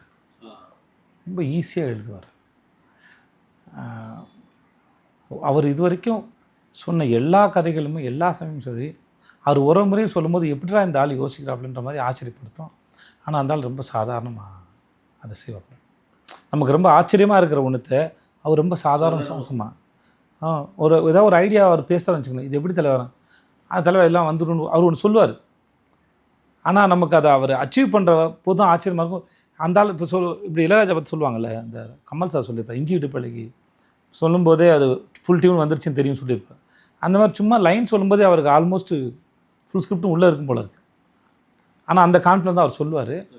வரும்போது அதோட ஆச்சரியப்படுற மாதிரி அதை கொஞ்சம் ப்ரெசன்ட் பண்ணுவார். அது வந்து அது காக்கா முட்டையாக இருக்கட்டும். அப்புறம் அவர் எல்லாருக்கிட்டையும் வந்து எல்லாருன்னா தனக்கு நெருக்கமான தான் நம்புகிறவங்ககிட்டலாம் அந்த ஸ்கிரிப்டை கொடுத்து அவருடைய கருத்தை அவர் கேட்பார். அது என்ன வேணும்னு அவர் முடிவு எடுப்பார். ஆனால் அது தவறாமல் அதை செய்வார். நீங்கள் என்ன நினைக்கிறீங்க சைலண்டாக கேட்டுப்பார். அவர் ஒரு ஒண்டர்ஃபுல்லான ரைட்டர். நீங்கள் வந்து 96 வந்து முழுக்க அதில் ஒன்று கூட என்ன சொல்கிறது, இது மாற்றிக்கலாமே அப்படின்னு தோன்ற இடத்துல இல்லை. அவர் அதுக்கப்புறம் ஒரு 4-5 கதை சொல்லியிருக்கார். எல்லாமே ரொம்ப பிரமாதமாக இருக்கும். இந்த மெய்யழகனே அந்த ஸ்கிரிப்ட் புக்கை வந்து காத்துவாள் 2 காதல் ஷூட்டில் காலையில் ஆரம்பித்து அன்றைக்கி சாயந்தரத்துக்கு படித்து முடிச்சிட்டேன். எனக்கு புக் படிக்கிற பழக்கம் பெருசாக கிடையாது. ஆனால் அதை எடுத்தோடனே வைக்க முடியல. அவ்வளவு நீங்கள் பார்க்குறதுக்கு எனக்கு ஒரு படம் பார்த்தீங்கன்னா எனக்கு பெருசாக ஈவெண்ட்லாம் தெரியாது. ஆனால் அந்த படம் நம்மளை உள்ளே இழுத்து கூட்டிகிட்டு போய்டும், நம்மளை உள்ளே போய் தொட்டும். ஒரு அற்புதமான ரைட்டர். இயக்குனர் மணிரத்னம் 2வது முறையால் அவர் கூடவும். ஆமாம் சார். மணி சாரை பற்றி நான் என்ன சொல்கிறது, ஊர் வளத்துக்கு தெரியும். The great man, great film maker. நான் அவர்கிட்ட சந்திக்கும்போது சொன்னேன், நான் ஒவ்வொரு காலகட்டம் தாண்டியும் உங்கள் படங்கள் பார்க்கும்போது எனக்கு அந்த படம் இன்னும் கூடுதலாக புரியும் போது எனக்கு கொஞ்சம் அறிவு வந்திருக்குன்னு நம்புகிறேன் சார் நான். அதனால் முதல்ல அதுக்கெலாம் நன்றி சொல்லியிருக்கேன் அவர்கிட்ட. ஸோ இப்போயும் அவர்கிட்ட வேலை செய்யும்போது அவர் தன் வேலையை அவ்வளோ ஆர்கனைஸ்டாக, அப்புறம் அவர் என்ன கேட்பார், நீங்கள் அவர்கிட்ட பேசலாம், உங்களோட கருத்துக்களை சொல்லலாம், கேட்பார். வெல் ஆர்கனைஸ்டாக இருக்கும் அவர் செட்டு பண்ணிங்கன்னா. முன்னாடியிலேருந்து சரி, காஸ்டியூம்லேருந்து பார்க்குற வேலையிலேருந்து எல்லாமே வந்து அவர்கிட்ட ரொம்ப கிளியராக இருக்கும். நான் இது வரைக்கும் அப்படி எங்கேயும் பார்த்ததே இல்லை. இயக்குனர் வெற்றிமாறன் அவர் படங்களில் சமூகத்தின் மேலே ஒரு பெரிய அக்கறை இருக்குல்ல சார், அது அந்த மனுஷன் நிஜமாகவும் சமூகத்தின் மேலே இருக்குது. நான் ரொம்ப ஆச்சரியப்படுற ஒரு மனுஷன். அவர் சிந்தனை ரொம்ப நேர்மையானது. நீங்கள் அவருடைய எங்கே பேசினாலும் அவர் அந்த பொறுப்போடு இருப்பார் அப்படின்னு இருக்கிறதா நான் பார்த்துக்கிட்டே இருக்கேன். விடுதலை மாதிரி ஒரு படம் பண்ணுறதுக்குன்னு ஒரு எண்ணம் வேணும், அதுக்கு ஒரு மனசு வேணும். அது அவரால் மட்டும்தான் முடிஞ்சுது. அந்த படம் வந்து எனக்கு பெரிய பாடம், லைஃப்பில் வந்து பெரிய பாடம். அது எந்த இடத்தையும் அவர்கிட்ட நீங்கள் எதை பற்றி பேசினாலும் உங்கள்கிட்ட அவரால் ஆழமாக உட்காந்து பேச முடியும், ரொம்ப நேரம் பேசலாம். அவர்கிட்ட ஒர்க் பண்ணதுக்கப்புறம் நான் வடசனை பார்க்கும்போது எனக்கு அதோட புரிதலே வந்து நிறையா இருந்தது. அப்புறம் என்னதான் கருத்து சொன்னாலும் படம் பார்க்க வரவங்களுக்கு அந்த படமாக சுவாரஸ்யமாக இருக்கணுங்கிற ரொம்ப கவனமாக இருப்பார். நீங்கள் விடுதலைலாம் வந்து ஐ டோன்ட் நோ, வேறு யாரும் அப்படி ஒரு படத்தை எடுத்த முடியுமா தெரியல. ஏன்னா அவ்வளோ நாள் நீங்கள் பண்ணிங்கன்னா நீங்கள் உங்களுக்கு நிஜமாகவே அவர்கிட்ட அத்தனை கதை இருக்குது. அவருக்கு பணம் சம்பாதிக்க நினச்சார்னா அவரால் படபடபட நிறையா கதைகள் எடுத்து போயிட்டே இருக்க முடியும். ஆனால் அவர் தன்னுடைய வேலையும் அதன் வழியாக அவர் பேசுகிற அரசியலும் சமூக பொறுப்பும் அக்கறையும் வந்து அவர்கிட்ட அது இயல்புலேயே இருக்குது. அதை நான் பார்க்குறேன். நான் ரொம்ப வியந்து பார்க்குறேன். அவர் அவர் பிறந்த நாளைக்கு போய் விடுதலை சும்மா ஒரு பேனா நான் கொடுத்தேன், சரி இதை எழுதி கொடுங்க அவங்க ஞாபகம் வச்சுக்கன்னு சொல்லி சொன்னாங்க. அப்போ இது டு பி அவர் best, trying to be the best is the journey. Okay, path is the destination. அவரே எழுதி கொடுத்து அப்படியே ஃப்ரேம் பண்ணிட்டீங்களா? அப்படியே. Thanks lot, best wishes. எல்லா படங்களுக்கும் வாழ்த்துக்கள். அடுத்தடுத்த கட்டங்களுக்கு தொடர்ச்சியாக சந்தோஷமாக அப்படி நீங்கள் மேலே போயிட்டே இருக்கணும். நன்றி சார், ரொம்ப நன்றி சார். Thank you sir. உங்களோட பேசின ரொம்ப பெரிய சந்தோஷம் சார். அது எப்பவுமே ரொம்ப இனிமையாக இருக்குது. நீங்கள் நான் ஒரே ஒரு ரெக்வஸ்ட் மட்டும் தான், நீங்கள் எப்போ பேசுகிறது வந்து பொது வெளியில் நீங்கள் பேச வந்து உங்களோட சமூக அக்கறையும் பொறுப்பும் பகுத்தறிவு சார்ந்து நீங்கள் பேசுகிறது வந்து கேட்குறவங்களுக்கு மெனக்கெடாமல் புரிஞ்சுக்கிற அளவுக்கு இருக்குது. அதை நீங்கள் ரொம்ப பொறுப்போடு ரொம்ப சிறப்பாக செய்கிறீங்க. அது நீங்கள் தொடர்ந்து செய்யணுங்கிறது என்னுடைய வேண்டுகோள். அது நான் தொடர்ந்து செஞ்சுக்கிட்டு இருக்கீங்க. இருந்தாலும் நான் ஒரு ரசிகனாருன்னு அதை கேட்டுக்கிறேன். இட்ஸ் பியூட்டிஃபுல், ரொம்ப நல்லா இருக்கு. Thank you sir. தேங்க்யூ. ரொம்ப நன்றி. நன்றி சார். விஜய் சேதுபதி எனும் நான். Title sponsor Max Gold cash for gold, doctor Srivarma wellness, powered by SNS institutions Coimbatore and Cholan mess. Max Gold, cash for gold. Call 044-4545-4545. அனைத்து நோய்களுக்குமான குணம், ஆரோக்கியம் தரும் மருத்துவர்கள். டாக்டர் ஸ்ரீவர்மாஸ். வெற்றியாளரை விதைக்கும் மண் SNS, வெற்றியாளரை உருவாக்கும் மண் SNS, வெற்றியின் மண் SNS இன்ஸ்டிடியூஷன்ஸ் கோவை. எப்ப வந்து ட்ரை பண்ண போறீங்க? சோழன் மேஸ், அசோக் நகர், வேளச்சேரி, அண்ணா நகர், பெருங்குடி மற்றும் பாரிஸ் கார்னர்.